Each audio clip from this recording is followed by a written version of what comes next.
Hello, farmers, and welcome to another episode of the Harvest Season. My name is Al, My name is Kevin. and we're here today to talk about Pokemon. Wait, no, Uh, cottage core we can. games. Woo. No, we'll talk about Pokemon still. Woo! Yes, literally in my what we've been up to. Yeah, yeah, All right, yeah. this episode we're going to talk about Starsand Island. That's Um, that's not a Stardew spin-off or it is not. I have been playing it. I've talked about it a little bit on episodes, but I'm gonna properly talk about it. It is not as generic as the name might have it sound. yeah. Let's put it Are you that way. saying this is not just Stardew for weebs? No, but also yes. Yeah, right? That's the caveat, but yes, though. Both can be true.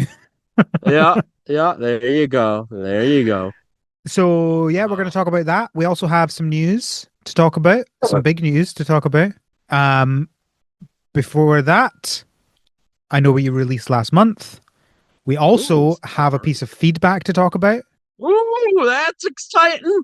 But first of all, Kevin, what have you been up to? So, I'm picked up a new roguelike in the past 2 weeks. Oh, tell me. Called COVID. And it's pretty wild. Because some runs, some days you have a run every day, really, and Oh, I some thought get you were. really hard out of I, nowhere. I thought a run was every time you get COVID. Well, no, It's a no, this game is we've been only my playing since second. 2020. Hey, this is only my second time. Um, and which it was wild because I'm pretty sure I had just like a regular cold a couple of weeks ago, and Yeah. there was like a 5 day pause where I was fine, I was better, but then I got not good again. Oh I no. thought it was a flu at first, but then about 5 days in or so, pains on my head started, and it was weird Oh. symptoms that didn't feel flu-like. So yeah, COVID is what slowed me down and actually stopped me my streak of appearances on the show. Yeah, Um, Kevin was meant to be on last week's episode, but couldn't because of yeah, COVID. yeah. But I am alive. I'm hacking off to the side. Al's probably still catching him and cutting him off, but generally, I'm better. I don't know if I'm contagious still, but I've been trying to hold in and hide from the world. Yeah, I mean the good But thing is you're not contagious over the internet, so yet, yet, oh, don't say that. with this administration, you never know what boundaries that our good old Kennedy in the health department will come up with. Lovely. Anyway, so yeah, aside from COVIDing, I did actually manage to play a game hither or thither. Pikmin 4. I Ooh, announced it and screamed about it at the end of the last episode. I actually did it. I played the Pikmin 4. Uh, nice. um, Now yeah. remind me before you talk about this game, you have played the other Pikmins, right? Um, I have played Pikmin 2, 3, and 4. I have not played the original. I have briefly played Hey Pikmin, the off forgotten 3DS entry, and Mhm. rightfully so off forgotten. But And what about Pikmin but Go? I Sorry, Bloom. no, I've not played Bloom. Oh, Um, interesting. yeah, no, I haven't touched it. Although 4 has connectivity with Bloom, which is interesting, but okay. But yeah, I haven't touched Bloom at all. Anyways, so Pikmin 4, I have very mixed emotions. So Pikmin 2 being my first game is actually I would still say my favorite. Um, Pikmin 3, they ease the difficulty considerably. But which is fine because Pikmin 2 can be insanely hard in places. So maybe not my preference per se, but I still think Pikmin 3 overall was pretty well done. Pikmin 3 did a great job of being able to, you have your different groups of Pikmins, but you also have different playable characters, and you can swap between them in different areas and stuff, which makes, the multitasking and strategizing with the Pikmin very fun. So I'm quite fond of Pikmin 3 overall. And Pikmin 2, as I said, very fond of that as well. Pikmin 4 decided to go in a different direction. Instead of a named character, you are an MC, your own unit. You pick your appearance and name. And instead of giving you another captain to be your partner or whatever, they give you the what they call an astro pup or astro dog. It's a weird dog with like two legs, which serves as both an alternate captain and a squad of Pikmin on its own because Ochi can do most things Pikmin can do. It can carry stuff, it can fight enemies, etc., etc. And so they basically put a lot of emphasis on kind of like customizing your own character and Ochi instead of focusing more on the on splitting up a group and managing different captains and whatnot. So I'm not particularly fond of that direction, but the overall game design, they actually took a lot back from Pikmin 2 or a lot of notes from the design in Pikmin 2. They introduced a lot of caves, which were not that prevalent in Pikmin 3. And so, you have your overworld where you're out collecting treasure and fruits and whatever with your Pikmin but you'll enter caves, which are, however many levels deep, varies wildly. The biggest one I've seen is like 20, I think. Um, but most of them are 5 to 10 at most. And so caves are kind of like a different environment, and so you're away from the overworld and you're solving these puzzles. Anyways, I think the puzzle design overall in Pikmin 4 is considerably easier than Pikmin 3 or 2. But they brought back a lot of enemies from 2, including some quite difficult and challenging ones, which is very fun to see. But so yeah, I have mixed feelings. So they did a lot of stuff I like, a lot of stuff I'm not fond of, but I played it. I hit credits technically, but this is one of those games where you hit credits, but they gave you another big task right after to reach the real credits. Hmm. Um, and so I've been working toward that. I'm more or less at that end point, but I'm going through and kind of just 100%ing everything. But yeah, I mean it's enough to keep me engaged. So yeah, Pikmin 4, I'd still give it a thumbs up. I like Pikmin. For someone who's never played, I think it's a solid entry, probably. But I still would recommend 3, or maybe even 2, to someone else. Well, I mean, I personally recommend 2, but I know 2 is not going to be for everyone. Um, oh, there is one weird restriction though. So you can have 100 Pikmin on the field at any time. That's a series staple. That's always been the limitation, and it's fine. Here's the weird thing though. In Pikmin 4, you can only have 3 types of Pikmin at any given time. That's really Oh. weird because there are 7 types of Pikmin overall, I think, Hmm. if my math is correct. Um, 7 or 9. I don't remember. Certainly more than But it's three. weird because yeah, certainly more than 3. Um, Pikmin 2, back on the GameCube, you could have 5 types of Pikmin at one time. So it feels weird that they limited that. But yeah, I don't know. I don't know what to make of that. That is a weird thing But to go back on, essentially. yeah, basically, I think, and I think maybe that's why they eased up on the puzzles. Like, you don't need as many Pikmin types for every obstacle or whatever. Like, I don't know. It's strange, but they did it, and I don't know. Um, oh, there is one thing. The night expeditions. So, the classic Pikmin gameplay loop is you land on the planet and you have a certain period of time until the end of the day, like literally sunset. Um, and you have to wrap everything up because the Pikmin world is far too dangerous at night. Like everything gets meaner and scarier. So if you have any Pikmin left on the surface, they always die at the end of the day. Um, and so on. Well, in Pikmin 4, they have introduced the nighttime expeditions for the first time ever. You can actually go out at night, but it's not for a hard version of the game. Instead, it is kind of like a tower defense mode with Pikmin, where you're given like this kind of anthill thing to protect, and you have to fight off waves of enemies with specifically glow Pikmin, a new kind of Pikmin which are green and kind of alien ghosty, and they just float around. And they're just they're basic Pikmin that fight and gather enemies and increase their population, but you don't even count like losses of glow Pikmin against your total loss because that's a statistic. They can keep track of how many Pikmin have you lost overall. Um. Anyway, so yeah, it's fine. I like tower defense. This one's okay.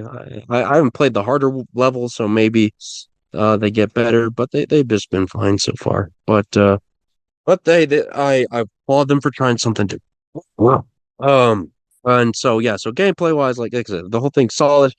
Um, there is something weird flavor wise, I would call it. Like in Pikmin 2 and to an extent 3, um, the kind of hint like understood meaning it was that you're on a post-apocalyptic Earth, basically. That's why all the treasures and stuff you're finding are just random Earth stuff that are just normal everyday objects, but you never see people around. But now the series has pivoted to, well, actually, no, the people are alive because at one point you enter a human household. You don't see the humans, but it's clear like it's not abandoned or whatever. Like it's clearly in use. So it just feels strange to go in that direction, like to to unend the world, I guess. Is it Yeah. not that is this not a different world though? So all the Pikmin characters are from different worlds. They're from Hakatate and Kopai and different planets. But the Pikmin world, again, was heavily understood to be some version of Earth because you're finding one of the first objects you pick up in Pikmin 4 is a Game Boy Advance SP. Like it's very clearly like, oh, these are Earth centric items, and you at times you'll get, like over a shot of the whole planet. It's clearly, there's the shapes of the continents and whatnot. But at certain points it looked like there was more ice or something like that. But yeah, no, they said screw it. The Earth is fine, and you can go inside a human household now. So yeah, I don't know. It's strange, but that's what it is. Yeah. Anyways, actually, they even came out with a video unrelated to Pikmin 4. I don't know if you saw this out, but they did like a animation short of Pikmin interacting with like a human baby, which is Yes, really yeah. weird. Yeah, I don't get it. I don't know what on earth they're doing. It's going to be really weird if we interact with people, Mhm. but anyways, I that's think I neither think here that's nor just there. meant to be a marketing thing. I don't think I that's meant guess to be so. like Look, anything more than that. as Pikmin fans, we don't get stuff often, so we have to take what we can get and we stretch it. But yeah, that's Pikmin 4. Like I said, I mixed emotions, but overall I enjoyed it. But yeah, that's the main thing. Pokemon Day happened. I played Masters. I got the 96 red. It's crazy. He's a weird art style, but he exists and whatever I got him, I'm happy.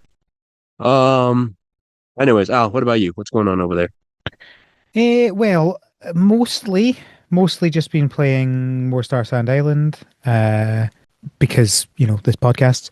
Uh, Yeah. we'll talk about that later. Uh, but I've also been kind of continuing and trying to finish off the home decks for Pokemon Sword and Shield. I kind of got Mm. bored for a while Yeah. because it's not super fun. But I got back into it today. I spent like 2 hours doing it today and got like 50 Pokemon. So I feel like if I like go really hard, I can still get it done before Pokopia comes out. But let's be honest, How far? if I'm not done by then, I will I will not be continuing once Pocopia's. Understandably, everything stops when Pokopia comes out. Hmm. Understandably. But how far are you? Like, what's the percentage Oh, or X out of Y? let's have a look at my exact numbers. I am at 597 out of sorry, 597 caught, 285 to go. So that's 67.7% done. Yeah, 2/3, not bad. Yeah, Um, that's a tall order before Pokopia. it I'll is, be but I honest. think if I don't play anything else and all my gaming time is just that, then I can probably do it. But that's the problem, is that's a big if, right? Like if I do that. Yeah, Um if you feel like it. I'm almost feeling like at this point I just kind of, and I could have done this all along, but I'm almost at the point where I'm like, let me just transfer in Pokemon and breed them because I feel like that will be quicker Yeah, at this point. I get that feeling. I know that exact feeling. Yep. Because a lot of them are like, oh, I need Ludicolo. Okay, well, Ludicolo is only in Shield, fine, whatever, and is only in one place in the whole game. So it's either train up a Lotad to a Lombre to a Ludicolo or catch it in the one place that it can be. But the one place that it can be is one place in the wild area only when the weather is in that one place, a Well, specific weather. So it that has to sounds be rainy. correct. And you're like, I don't know if I can be. And the weather only changes one every day, Oh yeah, unless that's you right. date roll over, right? Which I'm not doing because I can't be bothered. So it's like at this point, I'm just like, I just want to trade in a Lotad, breed it Yes. 3 times, and then train it up? Probably, but it's Yes. oh my word, it's just so much. And it's like, okay, the one that's really annoying me just now is the Ralts line because they can only be got in the wild area in fog, and but only there are only certain places in fog, not other Yeah. places in Yeah. fog. Yeah. Yeah. There's like there was one Oh place that had yeah. fog today, but that's not a place that this spawns in fog. Okay, great. There's literally nowhere else you can get this unless it's foggy. I don't That's understand mm, why. that's why you should just never stop playing Sword and Shield and play it every day.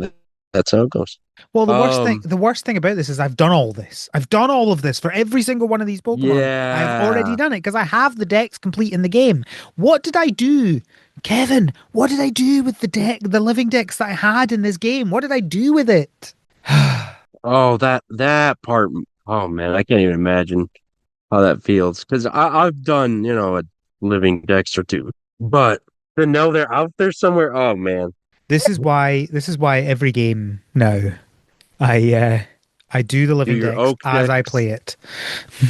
You're I don't crazy for necessarily that. do it as Oak, right? It doesn't have to be done as Oak. I didn't do Oak challenge in ZA, but I kept the living decks as I was going. Every area I catch one of every Pokemon plus one of every evolution that it has, and then you just work through your way through it. And as you're playing the game, you just have it. It's fun that way. Trying to do it all after you've done the game is Whoa, not fun. whoa! Fun in your Pokemon game. Ah, let's not get crazy. So yeah, I don't know. Well, tune in next week to find out if I have managed to do it and I have finished. Of course, as people are listening to this, I will know whether I've done it because this releases the night before Pokopia comes out, Yeah, but they will not know. Maybe the Slack people will know. We'll see. Maybe I'll post this in the Slack. Opia though. Like, I did, Kevin. One other thing I've got is I got oh, my code for Pokopia and it is preloaded on my Switch too. oh, I am ready to go. that I, and I actually have a really funny feels story about this. So, um, yes. I I ordered this on the Nintendo store because the Nintendo store had a digital pre-order that included a physical like bonus item. Yeah, the little Ditto bag, I think it was, or whatever. It was the one that I got. There were a few different ones on the UK store. The one that I got was like a pencil case basically. It calls Okay, itself a travel case, but it's essentially a pencil case. I don't know what other people would use it for, but anyway, so a pencil case. On Wednesday, I think it was, it did the pre-order charge you money thing, which did sure, go sure. through. It went through, and my credit card got charged, and they emailed me the code for the game, which I then put into my account, and it registered on my console. But then I got an email through. I got an email through saying, let me get it. I got an email through from Nintendo saying, payment failure, dear customer. Uh-oh. Unfortunately, Uh-oh. unfortunately, we were not able to process the payment for your order. We will try to reprocess the payment in 4 days. Please make sure your payment method is still valid and has enough balance available. To change your payment method, please log in. And then it says relevant items, and it just has the pencil case, not the game, Oh, which I oh, will remind you was a free pre-order bonus. oh, that's fun. So Oh, yeah. And just to confirm, the payment processed, I can see it on my credit card, and I got the download code for Pokopia. Yeah, And this but email you does didn't. not say there was an issue with Pokopia. It just says it was an issue with the pencil case or travel bag. Well, why didn't you pay the $3.99 for your Pokopia case, The Al? £0. Yep, that's correct. £0. Oh, that's So good. it'll be interesting to see what happens, whether they actually ever send me this item or not. Whether tomorrow, because tomorrow is 4 days, or maybe it'll be Monday, maybe it's 4 working days, so maybe it'll be Tuesday. Who knows? Whatever. 4 days. It'll be interesting to see whether or not they try and charge me again, or whether it just goes, "Oh, we succeeded this time," and doesn't charge me anything. I'm just really fascinated to see what happens with this. Oh, It's such a weird that's situation. yeah. I And mean, the thing, obviously, go ahead. no, you go. No, obviously that sounds like an issue from their side. Yeah, Somehow they're trying to charge it or whatever. That's wild. I hope you get it. There's nothing that aggravates me more than a pre-order bonus that I don't get. It's happened to me yeah. before. I don't like it. I mean, the good thing is this was the cheapest way to buy it as well. I wasn't finding it anywhere cheaper, so it's not the end of the world. And I just chose this because, like, none of the other pre-order bonuses looked interesting to me. This is the only one that I was like, I could see myself using this. So that's why I went Sure, for it sure, sure. specifically. I just like the fact there's a pre-order bonus, physical pre-order bonus for a digital game. I like that. Yeah, that's pretty dang cool. Oh man, that's aggravating. I hope you get it. Me I too. the one that haunts me to this day, was Phoenix Wright 3. I was like back in high school. I pre-ordered through GameStop. I was supposed to get a Phoenix Wright plushie that would say objection when you squeezed him. Supposedly the store just didn't get any, and I didn't get my pre-order bonus, and no, sucks Mm, to be me. yeah, Um, anyways, I hope you get your Ditto back. we will see what happens. Right. I think that's everything. That's what we've been up to. Woo. Woo! All right. So we have some feedback. We got a message through on our feedback form on our website, which you can find at harvestseason.club. Shivers has sent us a Friendly. message. Oh, that's their name. Hello, Shivers. Oh, Shivers. people listen to us. Oh, Shivers has said the draft is such a fun idea. I think Cody has this one even after blowing the top off our curve with the haunted chocolatier. oh my. Yeah, yeah, kinda. Yeah. Kevin is more likely to see Super Stew Story this year, Oh, which both, oh. which I find a funny sentence to mean because obviously it's saying that like haunted I'm chocolatier is very unlikely to influencing. do it, but it also I think they're also saying the Super Stew Story is unlikely as well, just less unlikely than Why? haunted chocolatier. They're right. They're right. Why did I think Neverway was already out? Darn it! I'm so angry. They continue. Chocolatier is Concerned Apes' Song of Ice and Fire, or sorry, Song of Fire and Ice. Is that Well, the final Game of Thrones book? Is that what it is? yeah, I think probably. Yeah, sounds right. Let's have a check. I, It, had- it I is. was listening to a podcast where they were talking about Game of Thrones because there was a Yeah. new TV series that came out recently. Yeah. It was in the Yeah. universe. And they were suggesting that actually the book is probably very much like the final season of the TV, and he's delayed it because people didn't like it. And Yeah. so That's a and so prevalent theory. he's probably got it in his will that they're gonna publish the book after he dies. Oh, he's not bother rewriting it. It's just sitting on it Yeah, so nobody yells at it. I love this Oh, that's a theory. I play. love this theory. That's good. I like that. I haven't heard that spin. I like that. He's just gonna leave it bad. Yeah. Oh yeah. Uh, Oh. Shivers continues. Chocolatier. Sorry, I said that, but Chocolatier's Concerned Apes Song of Fire and Ice. Okay, maybe not that bad, but let's see if it drops before the next Nintendo system. Have a good harvest, y'all. Mm. Ooh, that's mean. That's mean. The next, so that I think even in my most negative scenario, I can't see it not being released in 8 years. Switch 2 was it It was this eight year or years. no, it was last Oh, it was last was year. it the last It year was eight technically? years. 2025 minus 2025. 2017. That is 8 years. It was Yeah. over eight Yeah. years between the Switch and Switch 2 coming out. So if we Yeah, assume the 'cause same thing, well, that's saying +8. That's saying that it wouldn't be out until, the second half of 2033. 2032. Yeah. That is a Oh, that's very, mean. very pessimistic take. Yep. Oh, that's Like good. I think we're already being pessimistic when we say before or after 2030. Yeah, absolutely. Yeah, Uh, yeah, that's funny. Um, Thank you, Shivers, for your feedback. If you want to Thank send your you. feedback, you can do so at our website. Please do, and we will read it on the podcast, unless you say something rude about me. No, especially that. Kevin, I know what you released last Yes. month. You specifically. Oh, oh, good. What did I released? A lot of February was a germs. very quiet month. We got Starsand Island and we got I heard Tiny about that Garden on game. Switch. Oh, That's it. cool. That's the That's entire wow. month. Oh, oh, okay. That I think you know what? Let's talk about at least one of these games on this episode. Let's do that just to Sounds like stretch a the plan. segment out. All right, let's talk about some news. First up, we have Seeds of Calamity have released their fourth major update. It is out now. It includes faster movement speed, uh, bombs,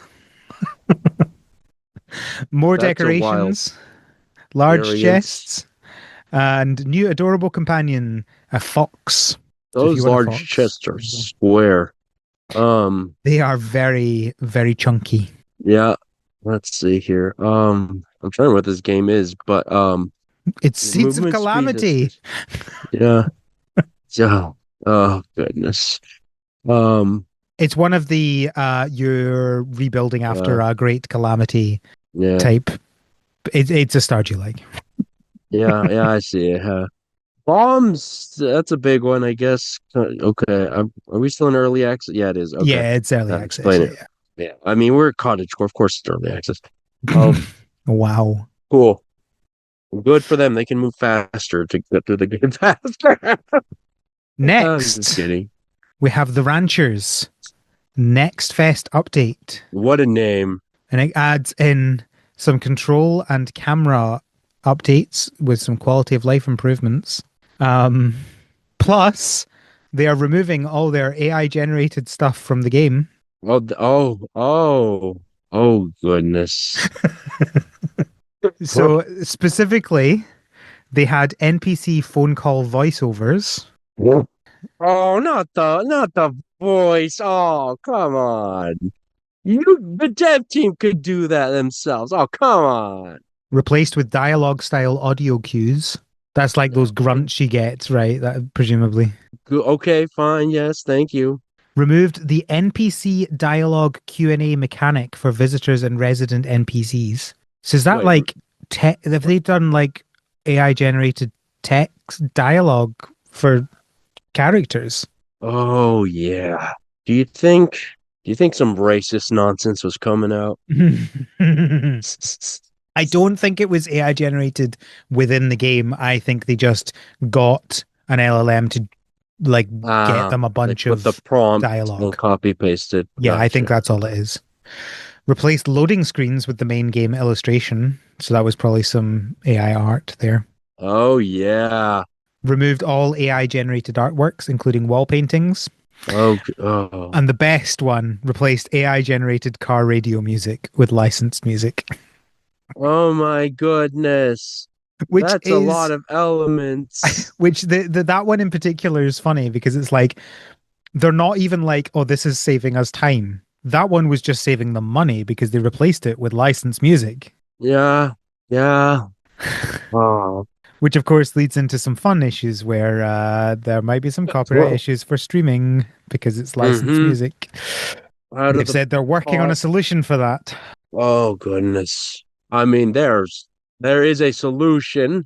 Spoilage, you could just pay a music person to do the music, but it's clearly not their first idea or not their go-to strategy, I guess. Oh goodness.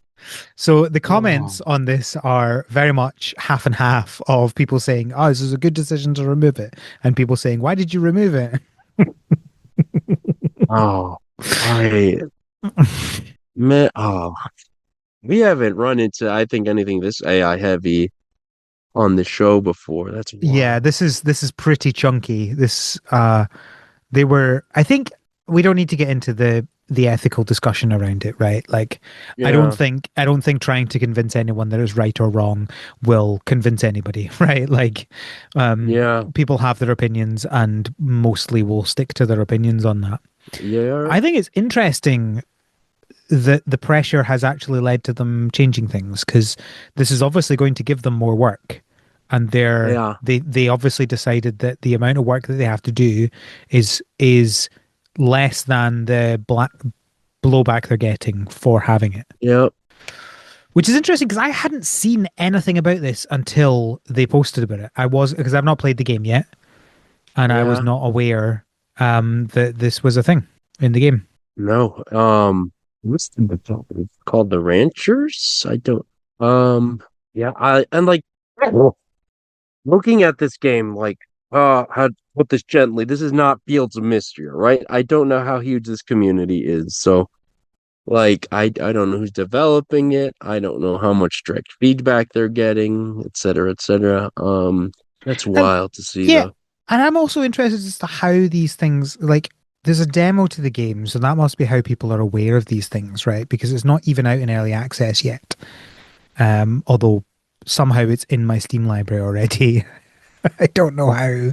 I Oh, must have what? kickstarted this. Uh, Oh, sick. yeah, many thoughts. I'm not sure there's a huge amount of benefit of continuing to Yeah, I'm discuss that though. just. But like, it's yeah, it's very interesting. That's a lot of elements. That's like, Yeah, okay. Well, there you go. I'm giving them a thumbs up. I'm baffled by how we got here, but cool. There you go. There you go. As you say. Um, the music one in particular is funny because like I don't think I've heard a piece of AI music that hasn't like just really grated with my ears. Like even if Yeah, there's quite often elements that are like okay that's like a catchy riff or whatever, but like the whole music as a whole just like this there's something about them that just feels wrong. You know, and you can yeah. because and then it's not just like a oh it's AI, therefore I don't like it. It's like when you hear AI music and you didn't know it was AI before, you can hear there's AI and you're like, oh, that's some horrible AI music, right? It's just like so clearly the case. Yeah, yeah, I agree. Dang. Next up, we have Pokopia. There All was right, two things, two things for Pokopia recently, and that is that earlier this week, as we're recording this is Saturday the 28th of February. Earlier this week, there was a 1 hour long treehouse video where they went into some more details. And then, of course, we had a new trailer with some new information on things in the Pokemon Presents as well. Kevin, what do you want to talk about first? okay. I haven't seen the treehouse, so tell me about it.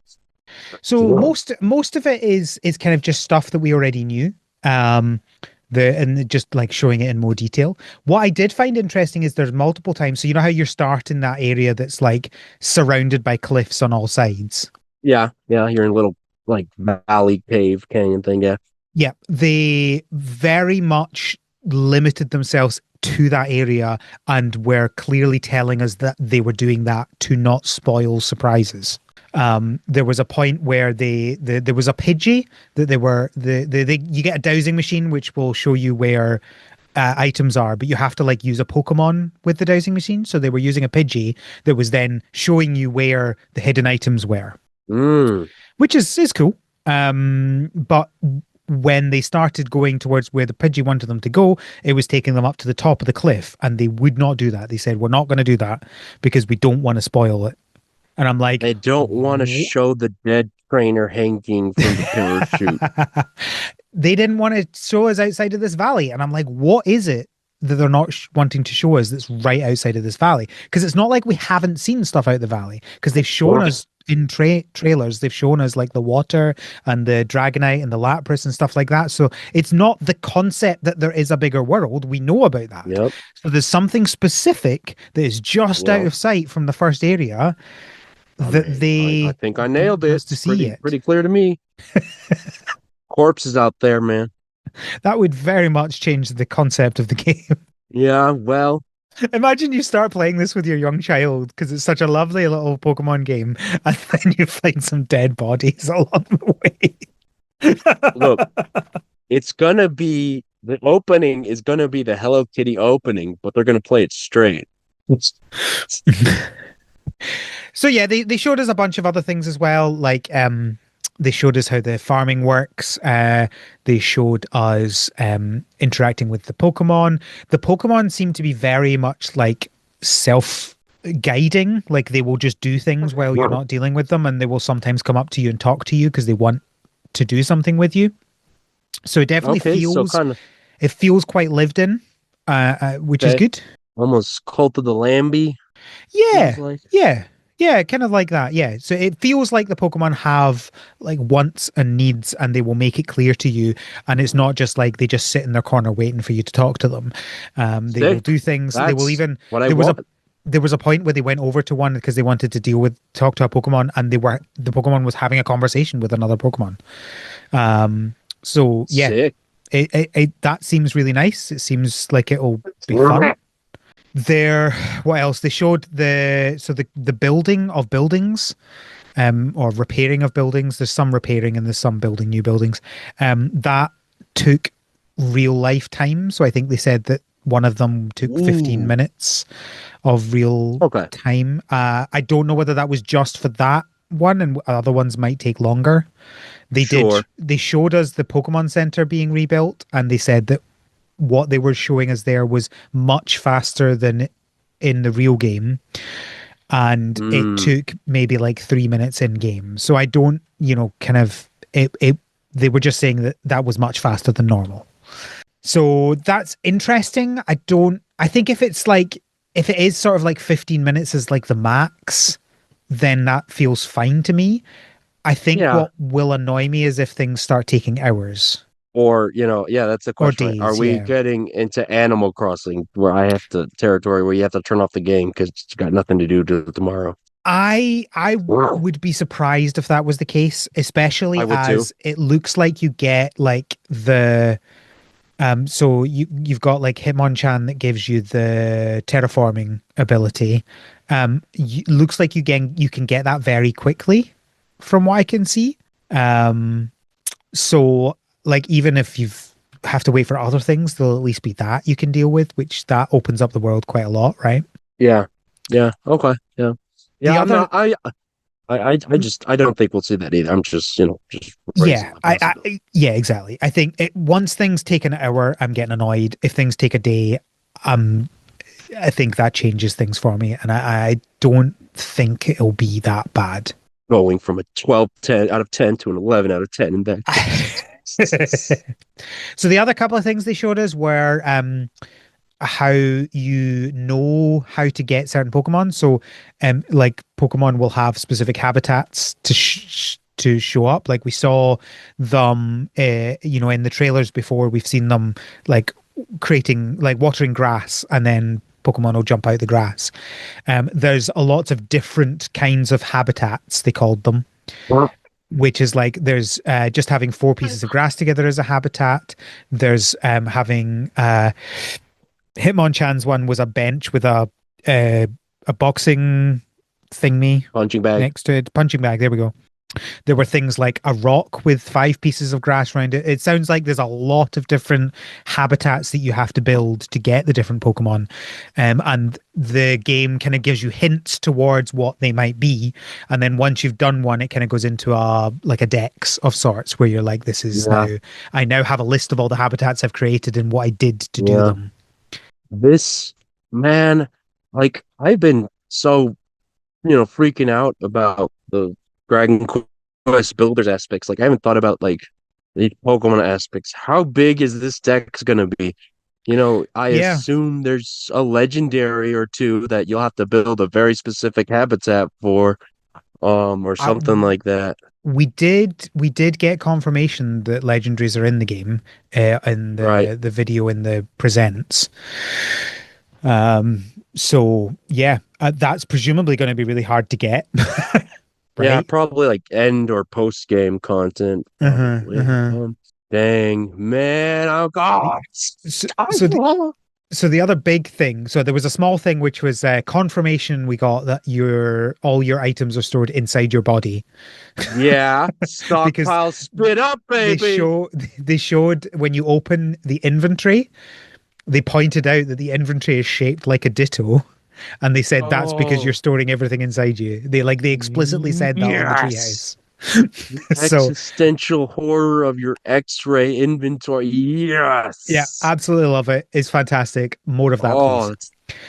this game's Two other incredible. things. One is that you have PP to do the moves, and you regain PP by eating. So it's just kind of there's a stamina basically. There's a stamina system. You know, probably help if they introduce the character or Hmm. not. All right. That And is interesting. Yeah, okay. Oh, see, that's neat because that gives you more of a reason to farm or whatever, right? Because like yeah, in Dragon Quest Builders, technically you needed food and whatever, but eventually like made it so much or so automatically, like it was a non-factor of thought. And maybe you'll get there too, but you still have to think probably. about it at first. That's cool. Yeah, there were berry trees, which I think is how you get it early game. But presumably the stuff you grow will give you more PP back than the berries off the trees. Oh, I'm so excited for this game. All The right, all right. Well, the last thing that was in the treehouse that I want to talk about is the online stuff. So there's two online things. One of Okay. which we already knew about, which is that you can visit other people's islands and you Yeah, can hanging eat. out. Yeah, sure, sure, sure. But the other thing is that there's are shared online worlds as well. Which Dragon Quest Builders did. Okay. Well, so there's a couple of things that are interesting about this. One, I like this because it means that like if we want a shared world, we can do that without having to be like, oh, let's use your world, Kevin, right? We can just Yeah. have a shared one because then you don't have to be online. I can go and play when I'm online, and then you can go and play when you're online, Oh, which I really oh like. wait, I thought you meant like just open to the public shared. You mean we can create an island just for us? Yeah, Whoa, that's I, crazy. That's I'm the pretty that was sure one that's of the what they were saying. Pretty certain that's what they were saying. that's oh They did not that's show us that probably process. They didn't show us how that worked, but certainly what they were saying heavily implied that it's a work like a Minecraft realm where you can just be like, this is for our friend group. that's incredible because like that's probably the biggest flaw Dragon Quest builders had. Like I made a second file so I could have something to play with Calvin, so we could hang out and do an island together. Because I didn't want him, touching my main island, because Of course that not. was my thing. Yep. So is this game getting better, Al? They also, when they went into this online world, they said, this is Pallet Town. This is our Pallet Town. Oh, Now, I don't know well, whether they were just saying that because they'd built one that was kind of like it and like you yeah, can, but that's my guess. but I don't think it was because they hadn't done any building up of things there. And it definitely sounded like they were implying that this is actually Pallet Town. So Dragon Quest builders, they had certain online islands where basically people would share their islands or creations or like certain areas. Yeah. Um, and so I thought that's what we are gonna do. And I could see like, Pokemon or Nintendo or Toei Tecmo, whoever, the developers themselves creating Pallet Town and saying, hey, here's Pallet Town Island, everyone can check it out. But I wonder because I could see it either way. Maybe they just made a Pallet Town for the treehouse. But maybe there is Pallet Town Island on Yeah. in the game. We'll see. I think you could read what they said either way, but I certainly when I was listening to it initially, I got the implication that this was like a standard world that you could create that is Pallet Town. But I'm so we excited for will this game we now. will see, I guess. Yeah, I mean, this treehouse has certainly increased my excitement for this game. I think this game is looking a lot bigger than I expected. Oh, I'm so happy. And I didn't even watch the treehouse. I was already pumped. I mean, from the game, but I did watch the Pokemon Day presents, and I got excited from that. Tell me what excites you about that then. DJ Rotom! probably the best Rotom form to ever exist. And this, what, 2026, this is the game it's not even an actual Pokemon game to introduce one of the features I wanted, like, above all in the mainline series of game, a bloody jukebox. Let me play. I'm going to play Pokemon games for 300 hours. Let me pick the song I want to listen to at Yep. least. Oh my gosh. And this is such a Is that fun way to hard? do it. Yes. Yes, because DJ Rotom is a great character and idea, and it's the functionality I want. It's perfect. I love you, DJ Rotom. I think it's great. And a fun way to do it, right? Rather than just being like, oh, here's a jukebox. It's like, no, Yeah, here's our new Rotom form. That was yeah. really And fun. now he's never going to show up in the main games, and I'm always going to hold them against, or wind waves. I'm holding that against you forever. Um, What if he does? well, then I'm wrong, and they get bonus points. Prove me wrong. I'd love to see that. It won't. Oh, We've also got Chef Greedent or Cook Greedent, but well, so yeah, Jeff interesting. So, Dente, well, excuse me. yes, so they called it Greedent Cook form, and then said, but everyone calls him Chef Dente, Yeah, which is such a yeah. weird Well, thing to say. Like, it is. introduce him with a name and then give him another name immediately. Yeah. So at that part, I wasn't actually looking at the screen. I just heard it, and I heard Chef Ente, and I was very confused because I'd seen the greeting. I just like, why are Uh, they calling him Ente? oh, But then no, Dente. Oh, Dente. Uh, yeah, so we got cooking as well. for the aforementioned stamina. Good, good, good. Something to do with your Um, crops as well. yep. And it's Another Greedent. I love another Greedent. dex to complete, presumably. Oh yeah. Oh man, all the dishes. I never talked about it, but I'd eat that curry croissant from RZA. Look, I would try Put it that at in the least game. once. I'm not Yeah. saying I would enjoy it, but I would try it once. Yeah. Serve me up one of those, Chef Dente. The Dynamax curry, at least that one. I'm so excited. Oh, that's good. We also got We confirmation that in the shared worlds, you can like turn yourself into a prop and play hide and seek. prop hunt, It's baby. prop hunt and it's Pokemon prop hunt. Yeah, Who that's so expected that? exciting. Not me. I didn't expect. Well, I would have dreamt, but never expected. Oh, it's insane. It's so much. I wonder how, like, I'm so excited because that rewards me for filling up my island with junk, which I never get the feeling. Oh, Kevin, I just saw the transformation into Dragonite. And that was so smooth. They jumped off a cliff, pressed the button, and transformed into Dragonite without missing a beat. Yeah, That is so smooth. I enjoyed that very much. yeah. I wonder. Oh, I wonder what, like, the final transformation is gonna be, because they're gonna build up to something big. Um. Hmm. Oh, it's gonna be Rayquaza, forever. and then you can go into space, and it's actually even bigger. There's galaxies. Oh, I like how you're thinking now. This is good. This is good. Look, we got to get Or disappointed somehow, right? I mean, the ultimate is Ditto transforms into Arceus, and we see how far the power can go. But yeah, you know, Kevin, the crafting yeah. table has bulk crafting. Ah, ah. Game of the century out over. That's why they added it to Animal Crossing, because they're like, we can't have Pokemon having bulk crafting before we do. People said Pokemon moved or Wind Waves moved to get out of GTA's way. No, no, they moved to get out of Pokopia's way. Heck, get in the same year as this masterpiece. Get out of here, Wind Waves. Oh, I just remembered. So, you know how it said that they were specifically not showing us past the starting area?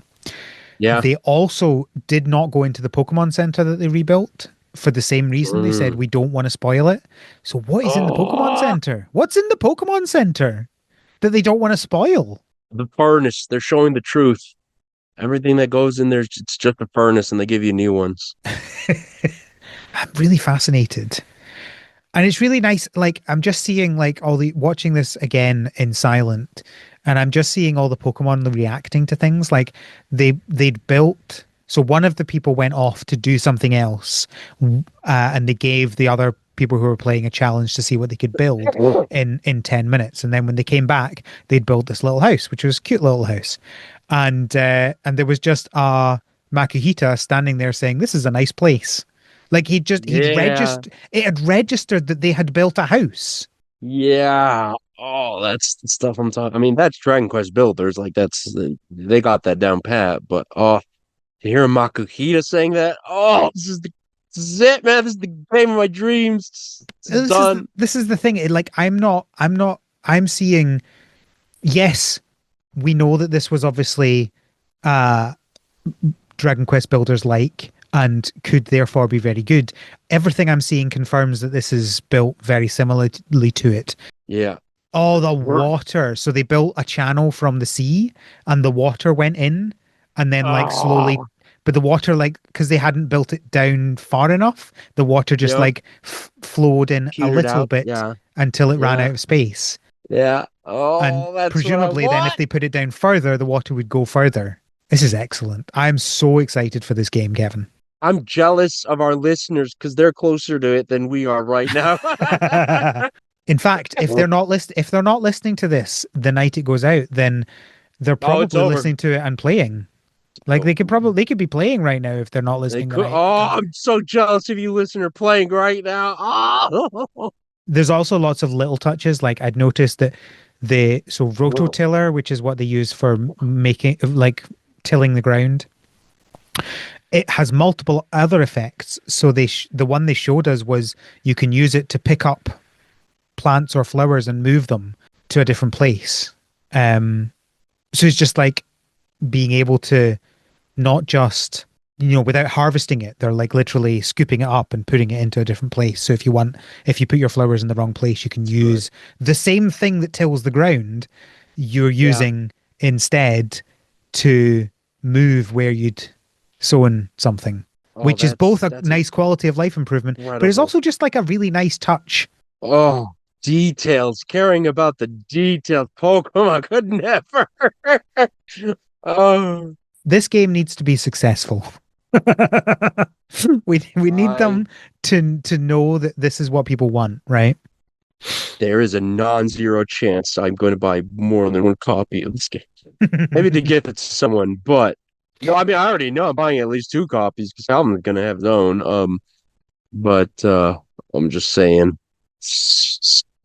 this and Kirby Air Riders, that's it. I'm done. I don't need any other game ever. Goodbye, world. Oh, there was one other. I don't know whether we knew this before, but we know now that you can game share this game, which is a nice touch. But That's but yes. the biggest news about that is you can game share to a Switch One. Oh my goodness. This game's more perfect by the second. So, like for example, if I want to play this game with my son, we only have one Switch 2, but I can game share it to his Switch Lite, and we can play it together. Oh, that's what I want. It's incredible. I Spread did it. see some people Spread. complaining about that, and the reason they were complaining about this, which is just such a stupid thing, is like, so it can run on the Switch One then. Ha, ha. And I'm like, I'm sorry, what? I don't think the Oh, reason it's on Switch 2 and not Switch 1 is because it can't work on Switch 1. I think it's because they built it for Switch 2. What are you doing? oh, Like, that's they've given you this feature that allows you to be able to play it on the Switch 1 and you're complaining? What? that's incredible. I'm very excited for this game. And it is out this week. I can't believe it. The next recording episode, whatever this show. It's going to be a new world, Al. Mm-hmm. We're approaching that meme of the future with it's perfect, the utopia with the flying cars. We're so close. All right. Is that everything Pokopia then this week? Yes, I just need it now. Right into my veins, please. I'm Thank you. sure Pokopia will be a recurring segment on this episode, on It this podcast. possibly the only segment, and it's all that matters. Cheers. We Sorry, have haunted chocolatier, you didn't come up fast enough. we have one final piece of news, and that is that Concerned Ape released a 10th anniversary video for Stardew Valley, and it was quite fun. I would highly recommend people watch it. It's 20 minutes long, and he goes through like some old builds of the game. So he has one which was when it was called Sprout Valley back in 2012. And then he does a couple of other ones. He does one that's 2013, I think, and then 2014. And does he do a 2015 one? Yeah, he does. Oh, he does a couple in 2015. And there's lots of things in there that are fun. Like the Sprout Valley one, the graphics look really bad and stuff like that. But that, like, he talks about that, and then you just see the graphics progress up. But what's really interesting is, I think, was it the bus looks almost identical in the first build that he has as it does now, which is really fascinating. Really fascinating. What I find really interesting about this as well is there was lots of ideas that he had implemented that he then got rid of because he didn't think they were good enough. So, for example, the mines were originally procedurally generated, which he then decided that instead of that, he wanted them to be all manually designed. Obviously, they are randomly selected as you go down the mines, but each of them is specifically designed. Okay. Also, you could mine through the walls in the mine at one point. What? To access other areas. Fascinating that he kept that out. I'm wondering why. The other thing that I'm so sad that we never got in the final game, underground, what were they called? What did he call them? Give me 2 seconds. Let me double check. I'm going to say the right thing. An underground goblin village. Oh, yeah, I remember. I saw that one. That's a shame we didn't get that one. What a cool idea that would. I'm fascinated as to what reasons it was, because he does say after he shows this, remember that, so he says, I don't regret it. Just because something sounds cool, just because the idea is cool, doesn't mean that it's going to be fun or is going to be the right idea in practice. So I'm yes, really it does. interested. That's exactly what it means. I'm really interested as to why, after he'd implemented this and he play tested it, he went no.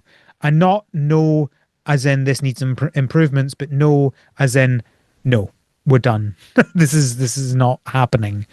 And I wonder if he'll ever revisit these ideas. Yeah, it's called Haunted Chocolatier. Well, yeah. I mean, you might be right. Some of these ideas might well go into Haunted Chocolatier because they were ideas that he had and then felt that this wasn't the right place for them, but a different game was. Maybe. Yeah, we'll see. Anyway, the big news.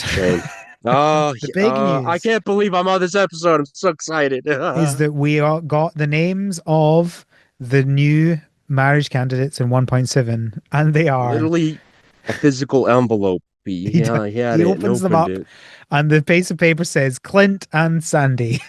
Ooh, and we're like, well, I'm over here screaming, just like, coward! I mean, Clint is the funniest option. Yes. I'm really fascinated to know, like, I feel like I need to romance Clint because I need to see how his story progresses. Does he get redemption, or does he, like, go for you because he can't get Emily? Like, I really need to know what the deal is because no one else in the game is obsessed with someone else like he is. I believe it was you who said on Discord, you can't wait to see him call you Emily by accident during the vows. Yeah, I was making a Friends reference there if anyone wasn't aware. Yeah, that's what I want. Yeah, that's what I want. Clint, take the Emily. Yeah. Clint, like, I'm curious to see, like, how he's going to be, quote unquote, redeemed. I think Concerned Ape has gone on record saying that's what he wants to do. It's fine. It's fine, Concerned Ape. Just let us hate him. Just let the hate flow. It's fine. But all joking aside, I think it's cool. Is this our first time getting candidates added? No. Emily was added in one of the updates along with who else was there? Wait, Emily wasn't there from the beginning. That's crazy. Correct. I think it was 1.4. Let me double check. Of course, the problem is I'm trying to Google this and all I get is the 1.7 stuff because that's all anyone's talking about just now. Oh, here we go. The Stardew Wiki, you will save me. 1.1 added Shane and Emily as marriage candidates. Wow, that's crazy that they weren't there from the beginning, but okay. I think Um, that's the only ones. well, okay. Well, I mean, that's still a while ago, but that's it's cool to see new candidates this far in at least. Let's say that. Um, the other candidate that we didn't even mention because it has all our attention, Sandy. That one I find intriguing because Yeah. that's a late one, relatively speaking. Yeah. Also, she Um, doesn't live in the village. yep, yep. So that's an interesting one as well. She's probably the least developed character out of any candidate now, I would say. So that'll be cool to see. Uh, yeah. I I genuinely might wait, do we have a date for this yet or window? no, we don't. We don't. Okay. Well, I'd be interested in doing a new map just and going for Sandy. Um, a little like lore tidbit. That's not her real name, so I'd like to find out her real name. That alone is motivating me. Yeah, Um, I'm certainly I'm intrigued by both of these. look, Do I actually want to put in the effort for either of them? We'll see. We shall see. I will have to have I will not sully any of my existing serious saves with romancing Clint. So if I'm doing it, I will be creating a new one purely for that purpose, just for the yep. fun. Oh, I have also not romanced any of the male characters before, so that would yeah. be a change for me if I did that. Um, I Sandy gonna show up to the spring dance now, ooh, right? many questions, many questions. Let's And see no how it goes, I answers. guess. Thanks, Um, Stern Dave. Also, just for full completion, before somebody is like, "Oh, you forgot about this." Yes, Krobus was added as a roommate in 1.4, but it's technically not marriage, so it's not the Oh yeah, same. I forgot about that. But yeah, that was 1.4 that was added in. They take me to the Krobus village, Stern Dave. That's why I want that. It's a good idea. Do it. Haunted Chocolatier. Yeah, yeah. You know what? Krobus is up there for people who can return. Let's have Haunted Chocolatier be in the past, and we get to find out about the war between the shadow beings and the dwarves. It was all over. It was all about the chocolate. That's what it was all about. I'm down for that. Absolutely. Oh man. Oh man. I'm more hyped than the game will ever be. I'm ruining it for me. All right, that's the news. We did Woo. it. Woo! All right, now I need to talk about Starsand Island. It's so late. Tell me about Weeb Island. For listeners, we recorded the greenhouse episode before this episode, and it was a long greenhouse episode. So So I'll dying. it's been a long recording session. All right, we're going to talk about Starsand Island. So quick introduction to this game. It is a very much a Stardew like, but 3D. And like, I mean, proper 3D. None of this. Oh, it's 3D because it has 3D graphics. Nah, nah, it's not. It's not a 3D game. Thank you very much. Turn the camera. Yes, you can turn the camera. You can you can jump, which is a key aspect for me. Ooh, it's a big one. Yeah. You can Um, do sick skateboard. yeah, we'll get to that. We'll get to that. I have a whole section for that. But just yeah, as introduction, it is a 3D Stardew like, and that is probably all you need to know to start to know what this game is. And I think a lot of people probably look at this and think it looks quite generic, kind of like a Heartopia or something like that. And let me tell you, it's not. It's pretty good. Um, I have some gripes and I have some things that have less interested in me, and I think there's a few things they would need to improve. But I think overall, this is a good game. I'm enjoying it. Like as of this point, like I could see this being one of my games of the year. But obviously that Okay. massively depends on what else. Obviously, Pokopia is going to be better, right? We all know that. But Yeah. uh, Yeah. like You it bring it feels up. like at this point in time, based on what we think might be coming out this year, I could see this being one of the three nominations that I bring in December. That's Sure. kind of where I'm sitting. It's not going to be the one that I want to win. That would probably be Pokopia at this point. Yeah. Just say Even and nor I've not will even it played win. that game yet. But um, if you're not looking for a Stardew like, then you're not looking here, right? Like it's going to give you everything that you expect from a Stardew like. But that is both good and bad, right? And we will mention those things as we go. Visuals wise, it's fine looking. It's kind of, especially if you go in one of the higher graphics settings. I would kind of think of it if you've seen any of the more recent Harvest Moon games. It's kind of like if they were good looking. It kind of feels similar in art style, but actually not ugly, if that makes sense. Audio wise, the music's quite nice. There is not any voice acting, as far as I'm aware. Okay, not I even haven't. like Japanese. Okay. I'm not playing in Japanese, so I don't know. But Oh, also, sure. it's a Chinese studio, I think. Oh, right. Well, sure. Let me check. And look, it looks very weeb-like. You can't blame me. I mean, it is, but like Yeah. Japan don't get an exclusive on that. Yeah, that's true. Yeah, Chinese game development studio Seed Sparkle Lab. Okay. Just to get out of the way, there is some controversy about this game regarding possible paid reviews and stuff like that and bots.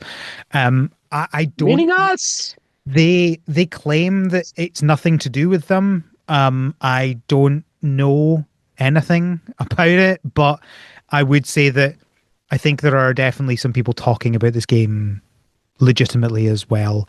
And it's not the sort of game that I look at and go, like, if someone told me that Heartopia had a bot farm giving them positive reviews, I'd be like, yeah, I can see that. If someone told me that about this, I'm like, well, I mean, it doesn't really change the quality of the game, right? Yeah. Yeah, they're not mutually exclusive. So if that's going to be Kind one of of these paid us things, off, but we still like it. well, that's the thing. If it's one of these things where it's like, I'm not saying it's like AI generated content, right? But like that is, if you've enjoyed a game, that is unlikely to massively change how you have enjoyed the game. It might just make you go a bit like, that feels icky, sort of thing, right? Yeah, yeah, yeah. It might be a blocker for you playing the game, but that is an ethics question rather than a is the game good question, which is a whole other thing. And I can't make those decisions for you, right? But for me, Yes, we can. For me, I don't particularly care that if a game has been paying people to write positive reviews. I care about whether, and just for the record, they're not paying me, right? Please pay me for this review because it's going to be positive anyway. I would love to get paid for this. No, I'm joking. No, they have not. I mean, I'm not big enough for that anyway, right? But all right, let's talk about the mechanics. There's a lot to get through, so I will try not to spend too much time on most of this. The movement of the characters feels quite nice. You kind of start off by you can walk or you can run, but what really sets this game apart is the vehicles. You can start off by getting a skateboard. You craft the skateboard and then you can use the skateboard, and it is fun to ride. It is an enjoyable way to traverse. There are better ways to traverse, and we'll get to them in a minute. But that you unlock the skateboard quite early in the game, and it is fun. It's not a waste. That's good. It's not a waste. And there are lots of other vehicles, but I could see myself still going back to the skateboard. For like, it's not the fastest vehicle, and it's not the one that I choose day to day, but it is one that I can see myself going back to because it's fun, right? Sadly, as we've mentioned, there aren't any tricks you can do. You can only jump. But that does make a big difference, being able to jump, right? Because you can jump over fences and stuff like that. That is fun. The vehicle, however, that I am choosing to go on day to day is the roller skates, because they are much faster to transition from not wearing them to wearing them. Ironically, considering in the real life, that would be the other way around. Yeah, that's funny. But I'm enjoying just being able to walk, and then you just you move to your vehicle and you press the button, and transition from walking to skating immediately. It's very enjoyable. It makes moving around the world quite fun. And like with the skateboard, you can jump, and it makes traversal not just faster in a straight line, but like you can do a straight line where you couldn't when you're walking, right? Because if you're walking, yeah, you can jump, but you're unlikely to be able to jump over a high fence. Whereas with this skateboard and the roller skates, you can jump higher and you can jump onto something to jump over something else. And it's just it makes everything faster, Yeah. even if you wouldn't have been able to go in a straight line previously, because now you can. That sounds pretty sick. That's not a forefront for a lot of cottageboard games, the traverse, other than, like the horse or whatever. Yeah. So that's pretty cool to hear. Way of differentiating yourself. There's lots of other vehicles as well. So, for example, I just recently unlocked a hoverboard, Yo, which is like a better skateboard. Because yeah, you don't need to jump as much because you'll just go over some obstacles automatically, which is fun. There's also things like there's a moped and stuff like that, which are fine. I didn't find any of them particularly enjoyable, but like they're fine. I wouldn't choose it over the skateboard. But the advantage of that is you can get it basically straight away in the game. I mentioned this a couple of weeks ago. You can rent a moped from maybe like 10 minutes into the game. pretty dope. So It's pretty good. it's pretty good. And you have like basically the way it works is if for renting vehicles is you register a vehicle that you want to rent and you get it so you pay and then you can use it for as much as you want for the next 2 in-game days. That's a great little, like, it's not even per day, little buffer there. That's cool. I like that. That's Yeah. good. And it gives you and like there's a way that you can like call it, you can like generate it next to you, so you don't have to go to find it, which is nice. So you're just like, oh, I've walked away from it. I can just like press a button and have it Oh, that's materialize in front of great. me. So that's quite good. So I used that for a little bit, but as soon as I had the skateboard, I was like, well, this is it now. Right. And then I got Yeah. the roller skates and I was like, well, this is it now. Um Oh, the the hoverboard has not taken over the roller skates for me, but it's fun. So I've been doing it occasionally.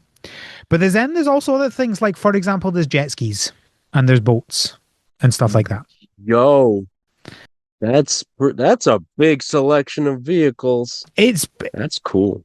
There's also animals as well. You can ride certain Oh, animals. that's Um, right. Like a llama, I think. Am I right? Am I remember that? I think there's quite a few different ones. There's also one that's like in the late game, after you've explored the entirety of the Moonlit Forest. There's one you can unlock that way, which I will not spoil. But there's one there. So yeah, there's just a lot of different ways of traversing, which is really good and really important for me. Like that is a thing that I really like in farming games is being able to get places quickly because I'm impatient. And I know some people like the kind of slow progress of these things. I'm not that kind of person. So yeah, I like to be able to do that. Like I in Stardew, I focus on being able to the what they call the little totems. That is what I try and focus on as Yeah, yeah, yeah. quickly as I can. So having more ways of doing that is good. Yeah, no, that's pretty sick. Awesome. So I want to talk about the quests next. So there's two things to talk about. One is just like the general quest system, and one is that there's a certification system, like the jobs that you had. What was it? Luma Island was it that had that, where you were kind of I focusing on certain jobs. Yeah, I think so. So this has that. So there's 5 jobs. There's farming, ranching, fishing, exploration, and crafting. And it starts off with you do crafting first. But as soon as you've done the first crafting thing, you can then talk to the other people to do the other ones as well. So you can you can either focus on one area or you can do all of them at the same time. I started off with crafting and farming and got them pretty far, and then I added the ranching and exploring quite quickly, and then eventually I was like, I guess I should do some fishing. So Yeah. there's 5 different layers for the certifications, and right as of now, so they go apprentice, junior, intermediate, senior, and expert. So as of just now, I am an expert crafter, so that's the top one.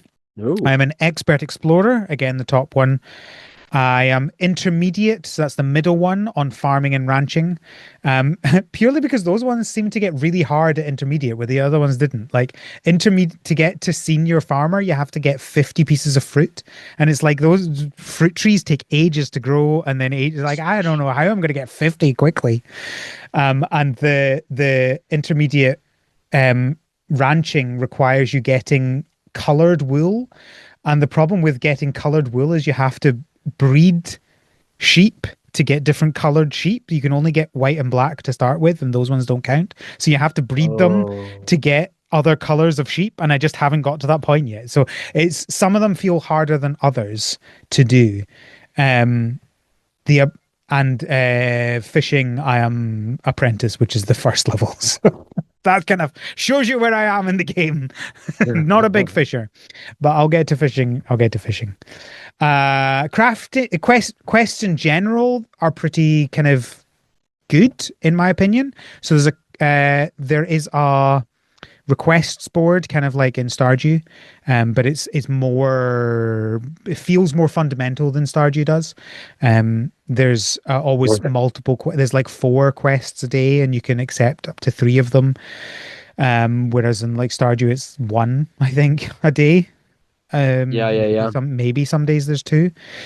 But the way the quests work is quite nice in that you have like a log of them, and you can choose one of them to be shown on your screen at all times, and it will show you what you've got to do, and it will like tell you whether you've hit certain goals or not, and then it will progress Oh, them. If it's one of the lovely. main quests, it will tell you, oh, you've done this bit, now here's the next step automatically, which is really nice. Oh, lovely. But it also has like an in-world kind of indication of where you should be going to get the next thing. If you want, you can turn that off, which I think is really important, because some people will feel like that is too handholdy. And if Yeah. you don't want that, you can just say, I don't want that, and it won't do that, which is really good. I did want it because I am really bad at figuring out where I am in the world and figuring out where other people are in the world. And that is not a game problem. That is a me problem, because this game actually does a really good job of that. The map shows you where people are. And like there's quite a few things in the world that you can use to orient yourself and be like, that is where I'm trying to go. There's like all the buildings are quite distinctive. There's like one really big hill on one side of the island that makes it very clear like where you are in relation to that. I'm just really bad with figuring out where I am. So I really like those, because it's like if I've got a quest that I want to do, I just want to get to where it is and do it. I don't want to figure out where I am. Like we've talked about this before. I'm not a big exploration guy, you know? It's also handy if you just, come back to the game after a year and you're like, where am I? Yeah. Yeah, for sure. So yeah, I really like the quest system. It's really good. Just in general, I think it's a really good way of doing things. You can get a bunch of different types of quests, and you can filter them in different ways. And then you can like select this one as the one I want to track, and it will show you on your screen what you still have to do, and then tell you where to go when you've got it, which is really nice. Yeah, good stuff. All right, let's get through the kind of standard mechanics. I try not to spend too much time on these, but there's some things I need to talk about. So farming, the most of it is pretty standard. You know, you till the ground, you put in the seed, you water, it grows, you harvest it. Stuff. Life The quick happens. yeah, the quickest things, now that we have the actual game, the quickest things take like I think it's like 12 hours or something like that. And then the longest things take like just over a week. Um, You mean 12 in-game hours, right? yes, in game. Yeah, Okay. everything is Yeah. in game time. There's no real life time. Don't worry. Okay. Just making Uh, sure. and so I really like the being able to like plant something and still be able to harvest it the same day if you really want to like build up on things, which is fun. Yeah, you don't see that often. That's pretty cool. They grow as long as they're watered. So instead of being like you know how Stardew and other ones do it, where they grow in the morning or they grow overnight, one stage every day. It's like they're growing in terms of minutes, right? So you've got every minute they are progressing, and then once they hit certain points, they change their appearance. Um, but then I think I've talked about this in another podcast episode. The water indication on on the ground is like Yeah, this yeah, yeah. slowly smollering. I don't know how to describe it. Like the amount of this, the two colors, right? You've got the dry ground and the wet ground, and then Yeah, the wet ground gets smaller and smaller over time, and you can see it visibly how close it is to being completely dry. So you could just yeah. like you can go back every couple of hours and water it, and it will never go dry, and it will always be wet. Or you can just like leave it until it's at the point where it's now completely dry and you need to water it again. But there will have been that time period between it going dry and you watering it that it will have stopped counting down. So it just depends on how obsessive you are about making sure that you are being, like, you know, min-maxing. But you can, yeah, you can water them in the morning and in the evening, and it will never go dry. And that's quite a nice kind of way of not having to. So you don't have to do the first thing you get up is water, otherwise it's not growing, right? Like I've quite often, most days I will water before I go to bed so that I know that in the morning I can do some other things first rather than Right, right, immediately right. having to go water. So I like that flexibility. It's quite a fun, different way of doing things. Yeah, that sounds like, or yeah, I mean, like I think of Wonderful Life, Story Seasons. It has a gradual water, like you can see the ground getting dry, and you can water before bed too, and that'll usually work. Yeah. But it's still not a lot of games do that. So Yeah. that is cool to see. The watering can, it's like you hold down the button and then you as you move, it will change what plot of land is your focus, and it will just water that as you go. It doesn't use up the water unless it needs to, which is nice, but you can just like walk down a line of crops and hold the button and just keep Oh, that's walking so and it will water everything. nice. So it's not like walk, press, walk, press, walk, press. I really like Oh, that. It feels much more natural. yeah, that's a And the good really one. good thing is, as you upgrade the watering can, it's just the amount of space that you're watering at once gets bigger. So I'm currently at 3x3 space. So I start and I press it, Yo, and it immediately waters 3x3. And as I walk down, it's doing three as I keep going, which is really nice. that's such a good feeling. The one thing I'll Um, complain about is your walking speed is slightly too fast if the ground is completely dry. If the ground isn't completely dry and you never let it get completely dry, then that's fine. Your walking speed is perfect. But if it is completely dry, you will not fully water it until you've moved on to the next space. So you then have to come back, or you have to slow down your walking speed. That's my yeah, only yeah. real complaint about that. And it's such a tiny one, but it's just like, speed up the watering very slightly to match the walking speed. That's what I would like. Yeah, that's pretty funny. You don't see that. I mean, first of all, you don't see that often when you can walk in water, but it's weird to now have a problem having to sync up the Yeah. speeds. Yeah. And it's only something you notice if you let the ground go completely dry, which I don't most of the time, but occasionally you forget, It'll and so happen. you have to deal with it. Um, I hate so most things there's like three different ways of growing things. You either grow it in farmland, which is your standard thing. You grow it on a trellis, which you have to build the trellis and then grow it up the trellis, which I will complain about in a minute.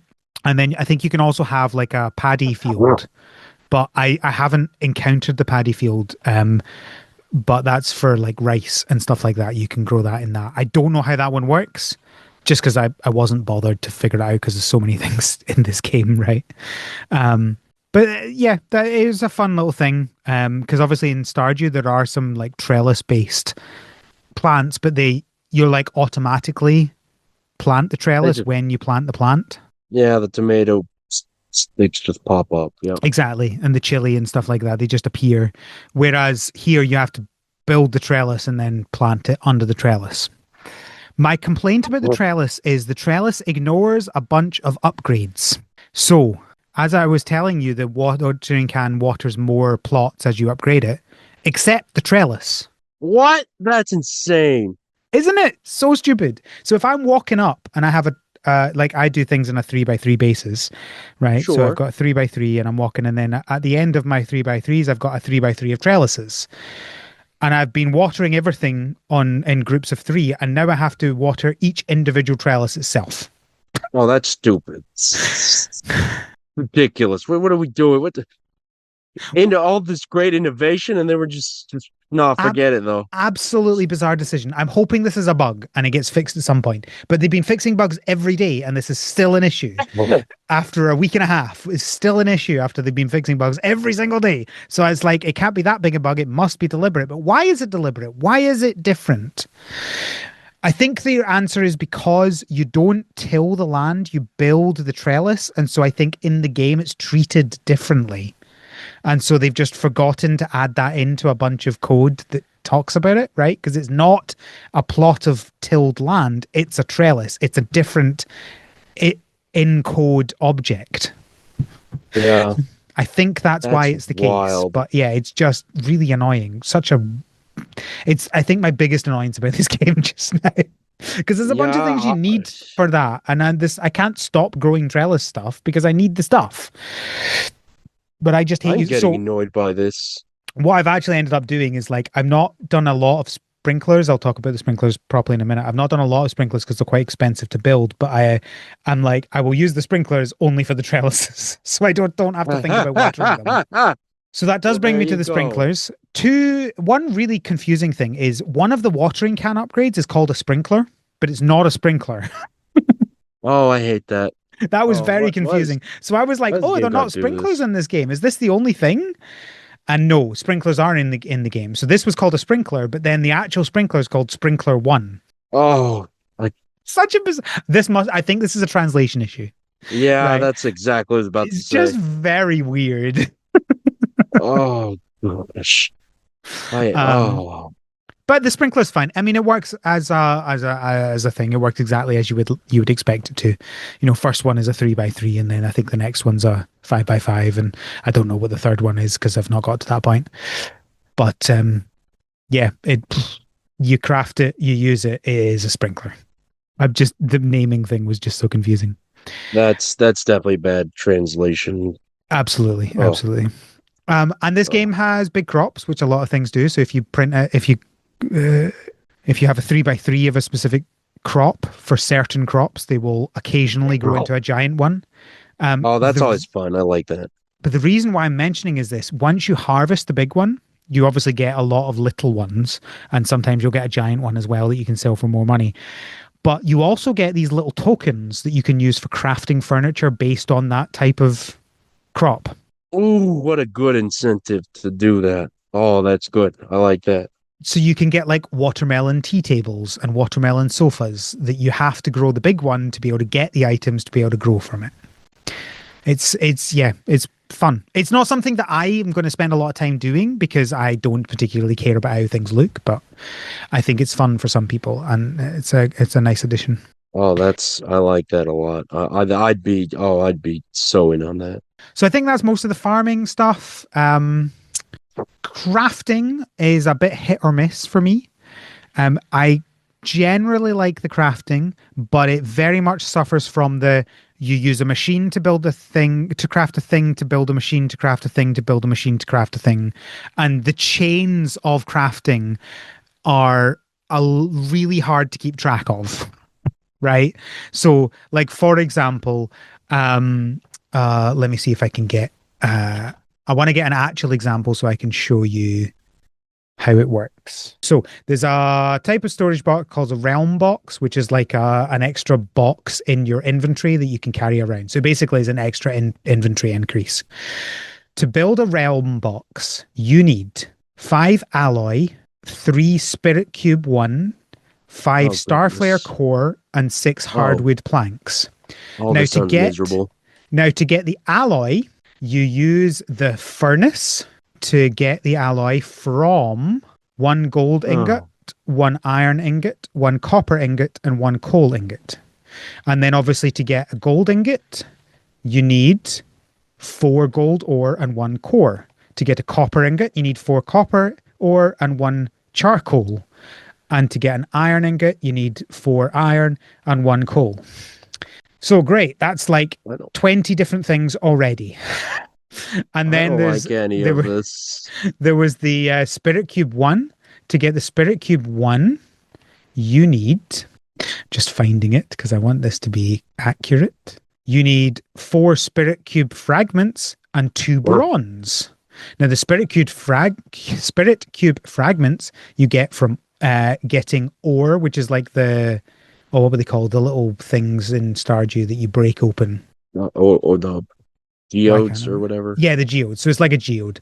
So you get uncommon or rare ores and you put them in an ore analyzer, and then you will sometimes get out the Spirit Cube fragments. And then you've got bronze. So bronze, you use a furnace as well. And for bronze, you need 1 copper ingot, 1 tin ingot, and 1 charcoal. And then there's even more complicated things. So for example, you've got oh goodness, let me see which is a good example to show you. This will be my last example, don't worry. I'm not going to go down too many more levels.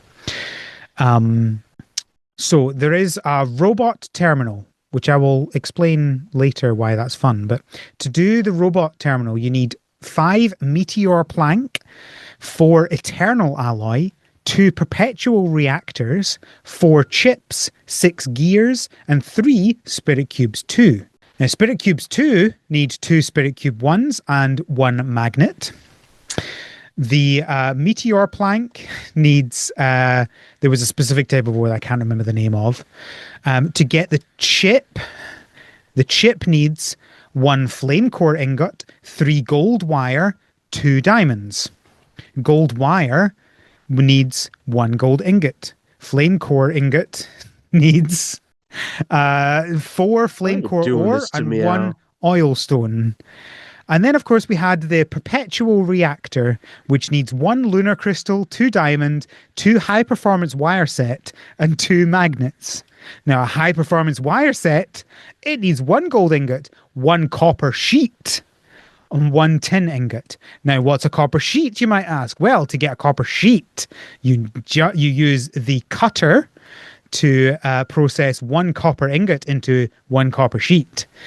And so this is the problem, is that, like, obviously as you're building up, you understand all of these things, right? Like, these are all just words. You will not have been processing what I've been saying.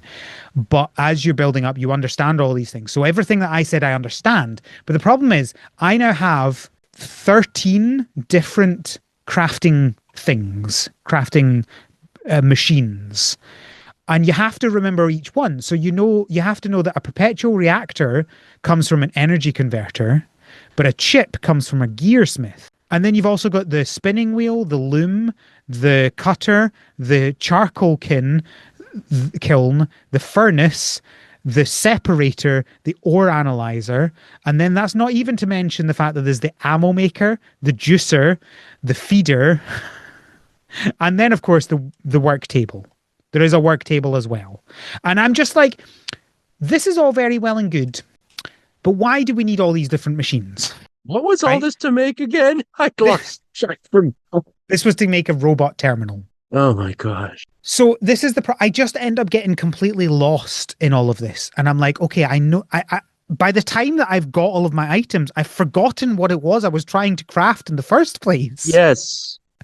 And you don't have one of these things on the go at once, right? Because, like, you might have 5 different quests going at once, and each one of them is you trying to get all the items together to then craft something, because you need different things, right? Like, for example, I also have a machine that automatically cleans my animals, and so that's something I need for the ranching, but obviously I'm crafting it, right? So, like, all your 5 different main quests could have something that you're trying to craft, and so you're trying to remember what you need to get and how you need to get it, and then what machine you need to use to make the 5 chains of items to get to the thing that you want.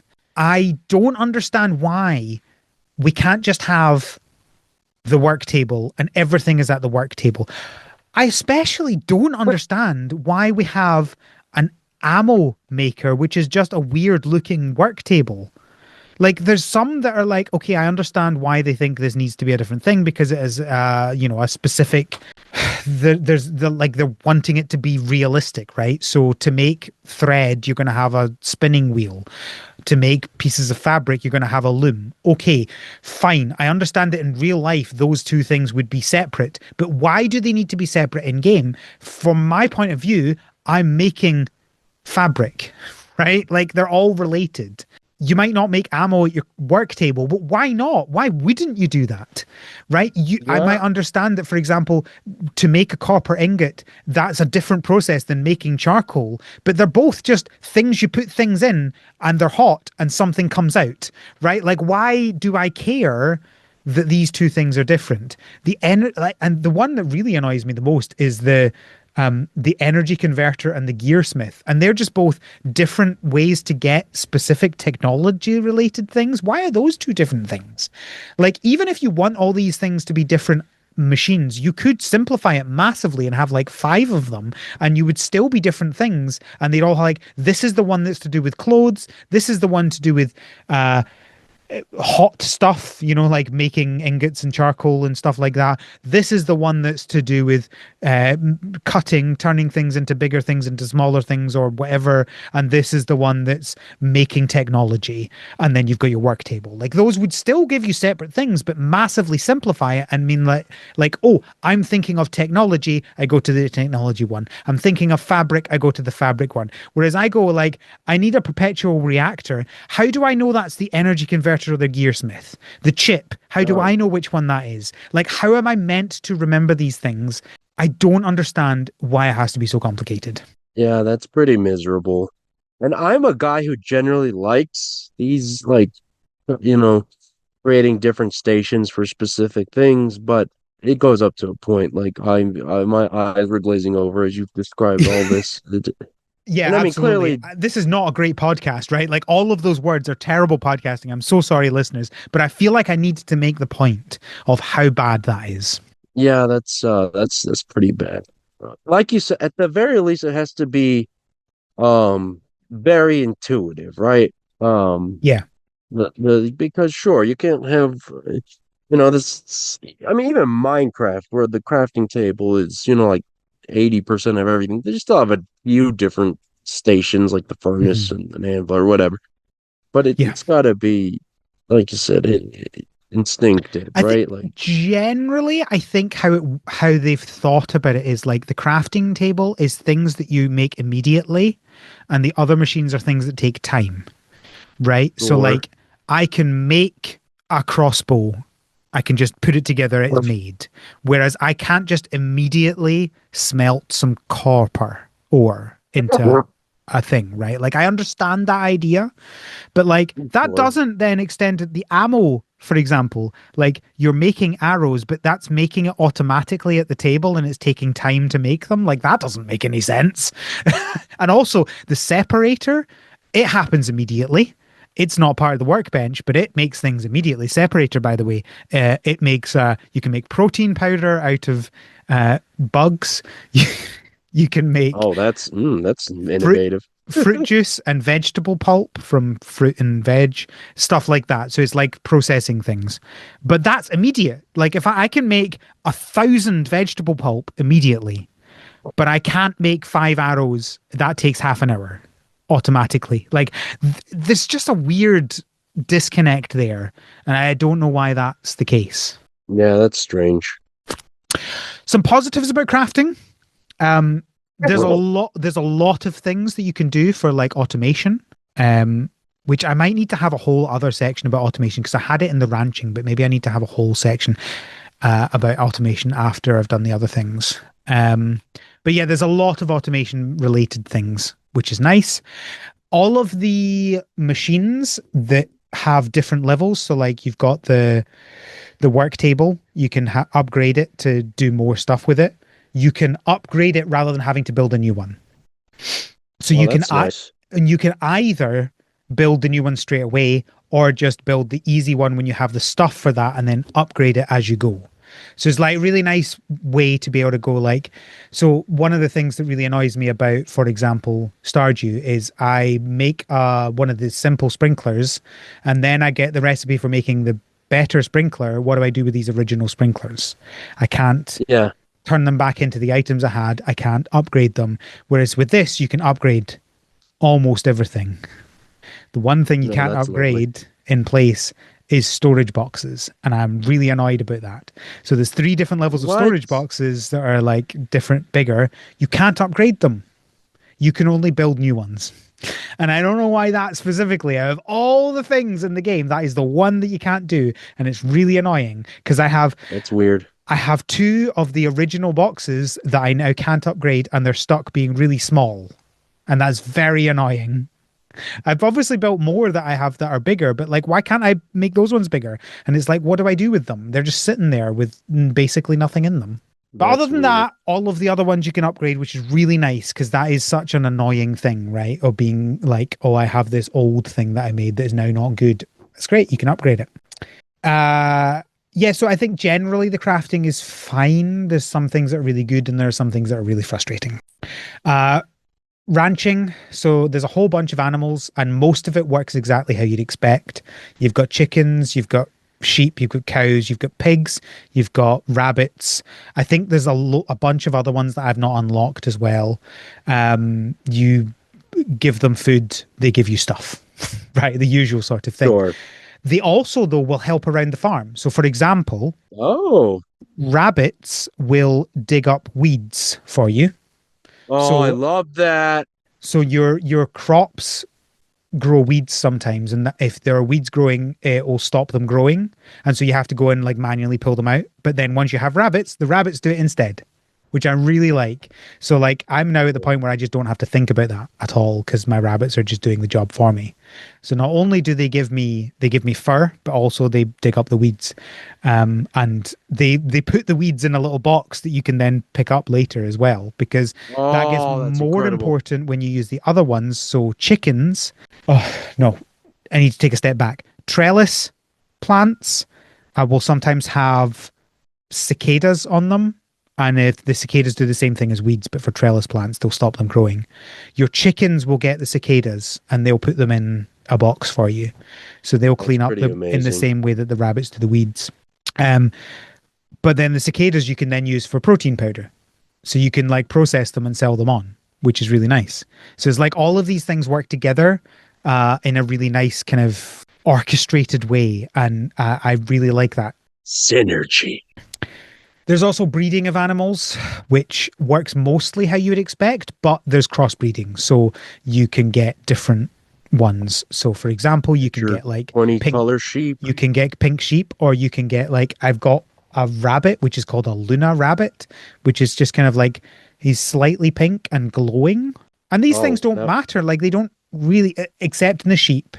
The sheep matter because they give you different colored wool, but nothing else will give you anything different. It's just they just look different, and that's kind of cool. My Luna rabbit is like kind of glowing pink and yellow, which I kind of like. yes, that's cool. Flex. It's for your aura. Yeah. Oh, one of the things I forgot to say. So you can get glue. You can make glue, and the Oh item, no. the item that you use to make the glue is Oh, I'm sheep scared. sheep saliva. Oh, that So you I go don't up know to how you accurate that is. you go up to your sheep pen, and the best bit is if you see it before you pick it up, it's a bowl of saliva, like a Oh little bowl. yeah. It looks like crockery. It's not like a plastic. It's like looks like a. It's so funny. It's Oh, that's the so best way to handle unnecessary. this. Oh, I love that. It's great. Good for them. Good for them. So yeah, most of the animals will give you multiple things. They either give you multiple things or they do things as well. So that I really like that. Like there's not just one thing that you get from animals. It's kind of showing that like ecosystems work in complicated ways. Yeah. And and obviously it's oversimplified, right?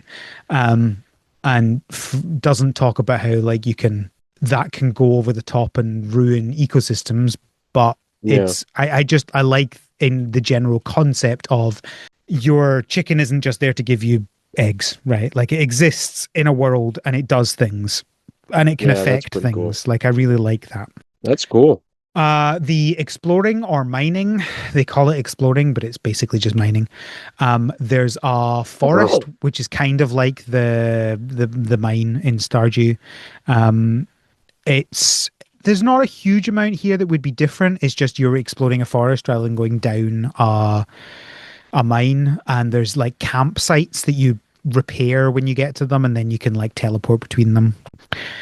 Different areas have different ores and stuff like that. But then there's also there's bosses that you come across that you have to attack, and you start off with like a what's it called, the catapult. You get catapult first, and then you eventually unlock the ability to have a bow and arrow and then a crossbow and stuff like that. And the combat's fine. I would say it's probably better than Stardew, but that's not saying much. Yeah, it's not a high bar. But it's all ranged combat. There's no like sword or anything like that. You just have these projectiles. And it's about dodging attacks and then firing back at the right time and stuff like that. It wasn't particularly difficult, but it was something. The bosses also respawn every day, so if you go back, they'll be there again. That's nice. It's a nice little touch. You get a lot of things that way, right? There's a whole bunch of treasure chests and stuff like that. You can get a lot of stuff in the forest. And then there's also a story based thing that I'm not going to talk about, but there's like a progression through that area. Okay, and, sure, that makes sense. And you're kind of uncovering some mystery around that area. It's nothing particularly amazing, but it's a fun little story. And last thing before I talk about automation is fishing. I have done very little fishing. I did not enjoy the fishing. So the fishing in this game is how to describe this? So when you hold the fishing line and you press a button to cast, you then use for me it was like the left analog stick, but I'm presuming it's the mouse if you're using mouse and keyboard, to like choose where you're casting to. So you choose the area you're casting to, and you see little fish shadows in the water, so you have to go near a fish shadow. And then similar to kind of like Animal Crossing style in that aspect, but you're like explicitly saying I want to go here in the water rather than just kind of like fishing in a general direction. And then the shadow will like, come and then bite on. And then this is where I kind of got confused, because I'm not sure exactly, because it doesn't really explain, but I know for a fact the fish can break away, but I don't know whether anything I did affected that or not. You're like, you hold the button to pull in, and I cannot tell, because I left this so late because I just didn't want to do it, whether what I was doing affected whether it would break away or whether that was random. I honestly don't know. The explanation was really bad. Huh. It's not particularly interesting, but then I've never been a huge fishing minigame fan. It is what it is. I don't know. I always feel with fishing that it's so much time and effort to get so little out of it. That is my fishing opinion, just in general, which is kind of the point, right? Like that's how people like fishing, is because it's so I was about to calm and chill, right? And I'm just like, that's not what I'm here for. No calm and chill and Alice close games, no.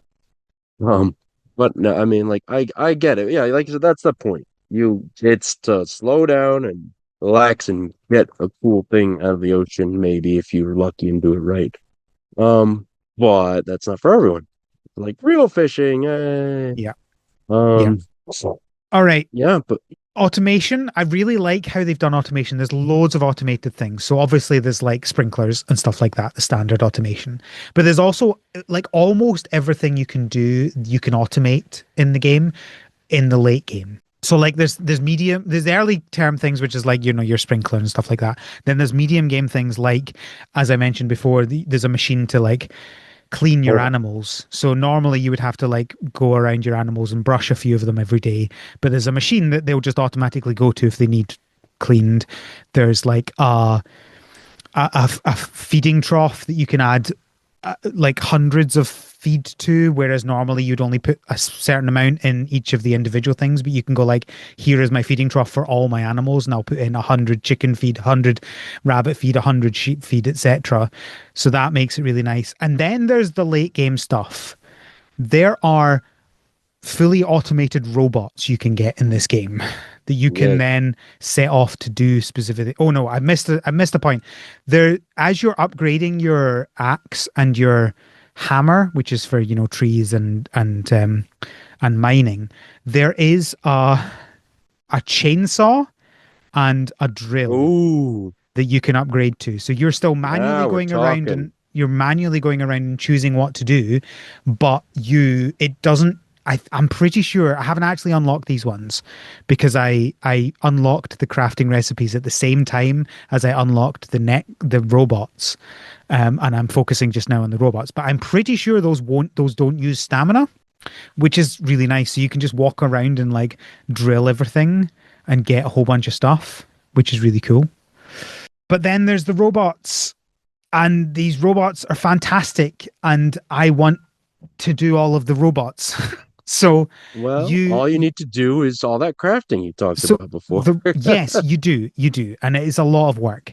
But then they do so much. So I have a mining robot, and I've left it mining for 2 days, and it has 100 iron, 100 tin, 200 softwood, 100 hardwood, 68 premium wood, 23 uncommon ores, 17 rare ores, 81 fluorite, 125. Like they just. And you can have each robot terminal can have 12 robots. And I only have one mining robot just now and one logging robot.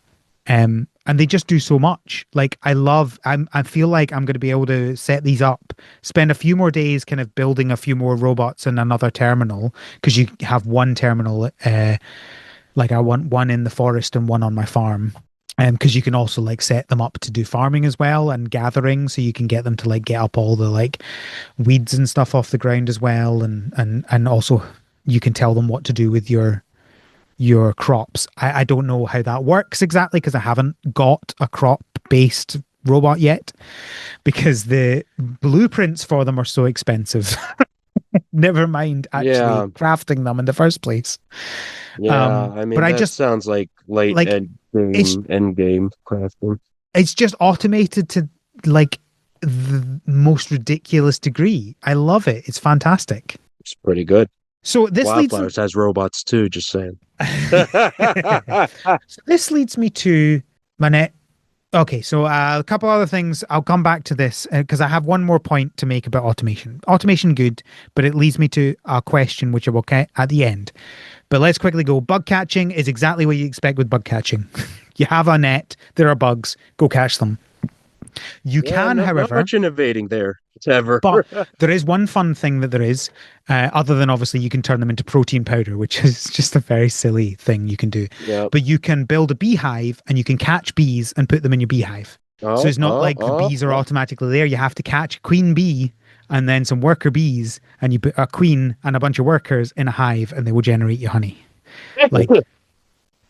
It's one of the rare situations where you have to do more work, but it's more fun. Being more realistic. I know it's not fully realistic. I know, Cody, you don't have to tell me how it's wrong, but it's more realistic than you just put a hive there and magically honey appears. That's fun. Maybe Cody will tell me that actually that is realistic. Who knows? But yeah, that's fun. Other than that, bug catching is pretty much as you'd expect. The building in this game is very complicated. It's almost kind of Sims-like, where you're like building individual foundations and then walls and then roofs and like putting it all together, and you can build whatever design of house you want, which is both great and also terrible. So it's great if you want that, and it's terrible if you don't want that. Yeah, I get it. But they have building plans. So you can presets. You can purchase a building plan and say, I want to build this design of house here, and you press it and it's done. And you can buy that plan in one of two ways. You can either buy it with money, Or the plan is already there, and if you get all of the items that is needed, so like all of the ore and the wood, etc., you can have it build that without paying for the plan. It just uses all the items. So you're either choosing to pay for the plan and the items that would are needed to build all of the things, or you can get the things that are needed to build the house with and use that to then build the plan instead. Does that make sense? You're either using money to build it or you're using items. And either way, you can use the plan to automatically build a specific design of house. Okay, I get it. That's cool. I love those options where you can just invest more money Yes. instead of, the time or whatever. Because like, every game has currency or whatever, and using that instead of the effort or time, that's a great way of doing it. Or common currency, whatever. You know what I mean? Options are good. This also leads into the fact that you start with like a certain plot of land and then you buy more land to expand your farm, which Yeah, I've seen sure. in a couple of games, but it felt different in this one, and I'm not quite sure why. Hmm. But I like the idea of like, yeah, you can just expand because there's like a bunch of land around you. Buy more space. Okay, so I've talked about the upgrading things. Storage stuff is interesting. They started out where you couldn't like craft things unless you had them in your bag, but one of the upgrades in the last week and a half changed that. So now all the things in your chests are automatically available for crafting on gifting to people and stuff. So that was going to be a complaint about this game, but it's now great where I can just like store everything in chests and I never have to think about having the right items in my inventory except for my tools and weapons. Everything else just goes in specific chests, and then I just never have to think about the amount of storage. Interestingly, you upgrade your Cool. backpack using items rather than money. So it's like every level of upgrading your bag has certain items you have to use to upgrade it. It's almost like a just progression based thing where it's like, oh, this one needs specific crops or whatever, and this one needs like specific processed items, and this one needs like it's like once you get to a certain point, you're going to be able to do it. So it's almost like a progression gate for upgrading your storage. But because you've Huh. got chests and the chests work nicely, never feels like you're being disadvantaged from that. It just means, like, realistically, it only means that if you go into the forest to get a bunch of stuff, there's a maximum amount of stuff you can get before you have to come back. That's really all it does. So I said there was one thing I wanted to talk about after the automation, and that is I don't understand why this game is early access. You know what? You're right. I forgot. That sounds very robust. That doesn't make much sense now, does it? It feels I haven't noticed any lines of story that have abruptly stopped. Everything feels like it's either coming to a conclusion or there's still a long way for me to go to get to the end.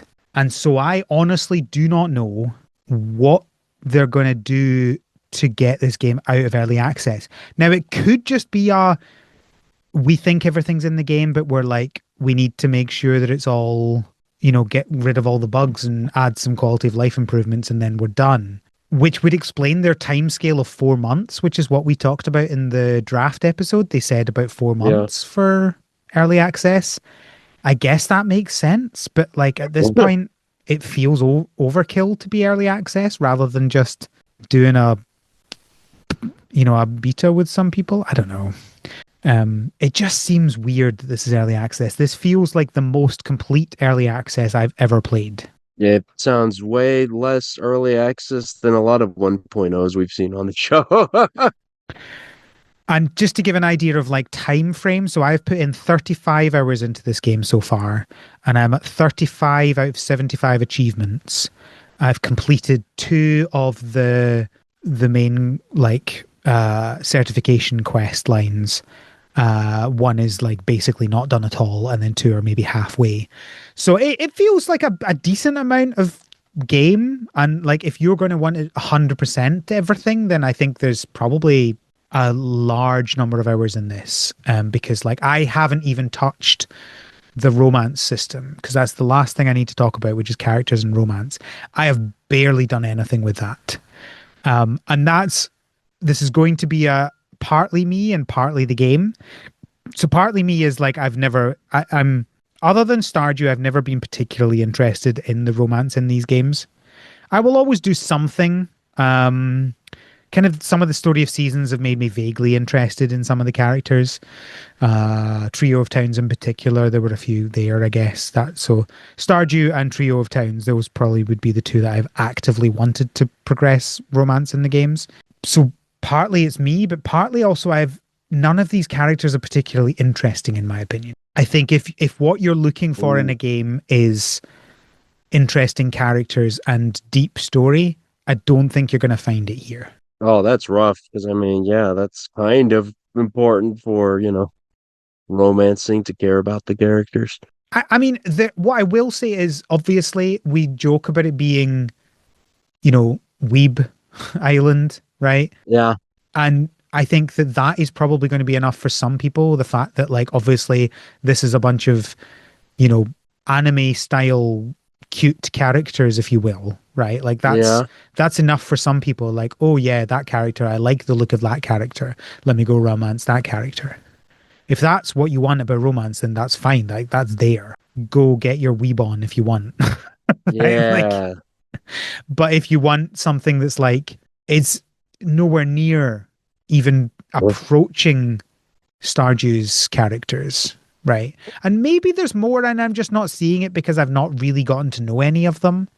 It's a chicken and egg problem, right? Like I personally No. found Stardew characters interesting before I got to know them, right? Like my first romanceable character that I did in Stardew was Haley, and I was interested because I went to talk to her and she was immediately mean to me. Well, That's interesting. Why is this person so mean to me? And how can I stop them being mean? well, You since we're talking about a weeb game, Al, let me tell you about Sundare. well, that's yes, but it's not just that, right? It's like you wouldn't expect when you are a new person in town for someone to be immediately mean to you, and that intrigues you, even if it's not about the romance aspect, right? So, like for example, we talk about Linus. He's a very interesting character. You know immediately there's going to be something interesting about him there. With Clint, the Yeah. fact that you immediately see he's really creepy, right? That's so obvious straight away. Whereas all of these characters, in my opinion, so far have been like, oh, okay, so you're the farming person, but that's your entire personality, you know? Hmm. And like some of them are maybe vaguely more interesting. Like maybe you're like, oh, you're dressed differently than what I would expect. Like, oh, there's a goth character, for example. You're an interesting person because you're a goth character. You're an interesting person because you're maybe, the only person who's not scantily clad. Right? Like Yeah. there's some possibilities there, but like it's not the same. Sure. Yeah. No, I get it. Well, So I don't know. Maybe I'll spend some more time on it. I mean, honestly, at this point, we are 5 days away from Pokopia. I'm probably not going to invest much more time in this game gotta do it for now. a while. No, I'm not going to do it now because I've got Sword and Shield to do, right? Like I've done the episode now. Okay. I will come back to this game at some point. I have very much enjoyed my 35 hours in this game, and I think it's been worth my time and my money. I will probably come back when it enters 1.0, but I think I'm at this point where I'm like, let's take a break from it now. We'll finish up a couple of things before Pokopia comes out, and then I'm all in Pokopia. But it's a year. A year's a long time, and this is February, and it'll be interesting to see how I am going forward and how much time I sink into it when it hits 1.0. Because you may remember, like when I first played Coral Island, I was like, "This is the best farming game I've ever played," and I Yeah. have not played it again since then. I haven't gone back to it. So, complicated, and it's hard to know when you're enjoying something in the moment and that's it, or whether it's going to be something that will continue and keep Last. going Yeah. and be long lasting. And Yeah. nothing will ever be the Stardew, right? And Not, that's part yeah. of the That's, problem. Part of the problem is that I played the best farming game as the first one, right? Like, and nothing will uh, ever truly meet the sum of that game. Now, obviously, I think personally, I more enjoy better movement in games than Stardew has now, right? Like I talked in the last year's Game of the Year episode about how all my favorite games from last year were games I could jump in. And I said that in a jesty way, but it's also serious, right? Like Yeah. there's something about that style of game that I really like now, but nothing really has ever got to the point of the complicated stories and personalities that Stardew does. Yeah. No, Stardew's the complete package. That's the thing, right? Yeah. Every other game we talk about in here, like, oh, it's does this aspect better, or this or that, but no game has challenged like Stardew as a whole. Um, So I think my because conclusion would be this is a good game. If you want a Stardew like, or you want a 3D Stardew like, or you want a Weeb Stardew like, or you just want to try out a new Stardew like, this is a good game. Well, If your main focus is characters, this is not the game for you. that's a shame. But I mean, not every game can be everything, right? That's, I think, the thing. And Yeah, it's important knowing what it is going in. But give up for characters for skateboard. This is the I way. mean, that's a pretty good trade, right? I don't think so, actually. What if you could do tricks? Oh, well, then the discussion would be different. Then I could be swayed. Oh, goodness. I was going to keep that quick and it's been an hour. Sick. It's a big game. This is the thing. It's not a small game. There's a lot to talk about. And there's probably things that I've forgotten about. But I've very much enjoyed my time in that game, and it ran really nicely on my my handheld, not a Steam Deck. I've enjoyed it. Sick. Yeah, I mean, it sounds like a lot. So yeah, good for them. I think I would also say it's probably the best 3D farming game I've played, because so many of them are exist, and so many of them are not fun because the traversal is not good and the camera controls aren't good. Those things they've got down. The day-to-day, minute-to-minute movement and progression in the game is fun. And it's just about what is your overall goal for a game? Like, what is it you're most looking forward to? That's the question you've got to ask yourself as to whether you should play this. Now, my voice is going, so let's wrap this up. Thank you, Kevin, for joining me to talk about Starsand Island and Pokopia. Thank you, Al, for having me on. Sounds like a good game. Tune in next week for Pokopia. And the week after that, for Pokopia. Possibly the week after that too. I have next weekend penciled in as Pokopia First Impressions. Yeah, but then we get first impressions too from the other people. Maybe. Where can people find? Is there anything you would like to share with the audience? Yes, Al. I suggested to Al that we do an episode with every host on, and he's too coward to do it. But other than that, no, Pokopia. It's coming. It's life. That's all. You just want people to buy Pokopia, so there's more Pokopias in the future. That's correct. We want a Pokopia too. Yes, immediately. Okay, but I'm Cooper Perez, wherever. What about Al's show? You can find the podcast on Tumblr and on Blue Sky at THS Pod. You can be like Shivers and send us feedback on our website, harvestseason.club, where you can also find links to everything to do with the podcast, including our Patreon, patreon.com/THSpod, where you can get access to our Slack, see the pictures of my sister's new cats. Those are good pictures, and confirm. And also, like, I'm sure we'll be talking about Pokopia in there when it drops. You can also get access to our bonus episodes of the podcast. We recorded just before this episode, we recorded our Pokemon Day predictions. It is an hour and 20 minutes long, one of the longer Greenhouse episodes. We had thoughts. So if you want an hour and 20 minutes of us talking about Pokemon, you should. You can't find that anywhere else anymore. Nowhere. Nowhere else. I will cut that out. No. You can get it on our Greenhouse episode, which probably will come out on Saturday. No promises. I don't think I'll release it before that. I don't think I have time to edit it and release it tomorrow, which would be ideal, but maybe we'll see. We'll see. It's either already out or it's coming out soon. So we'll see. I think that's everything. Thank you, Kevin, for joining me again. Thank you all. Thank you, listeners, for listening. And until next time, Have a good harvest. Good Pokopia is here. It's time. Why? The harvest season is created by Al McKinley with support from our patrons, including our pro farmers Kevin, Stuart, and Elisa. Our art is done by Micah the Brave, and our music is done by Nick Burgess. Feel free to visit our website, harvestseason.club, for show notes and links to things we discussed in this episode.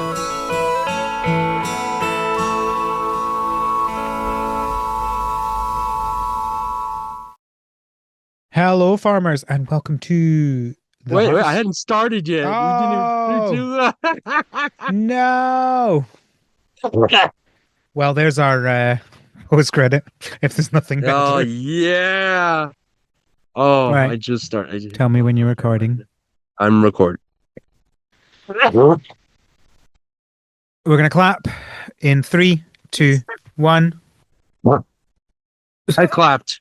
The post credit should be the collection of my off mic coughing and hacking. Yeah, the funny thing is, it's coming across really weirdly, and because obviously, like, Sim is trying to cut it out, but like only half managing. And I'm like leaning away. I'm diving, so because I'm trying not to hack my COVID across his microphone, but yeah, it's loud. I have big coughs, so say la vie.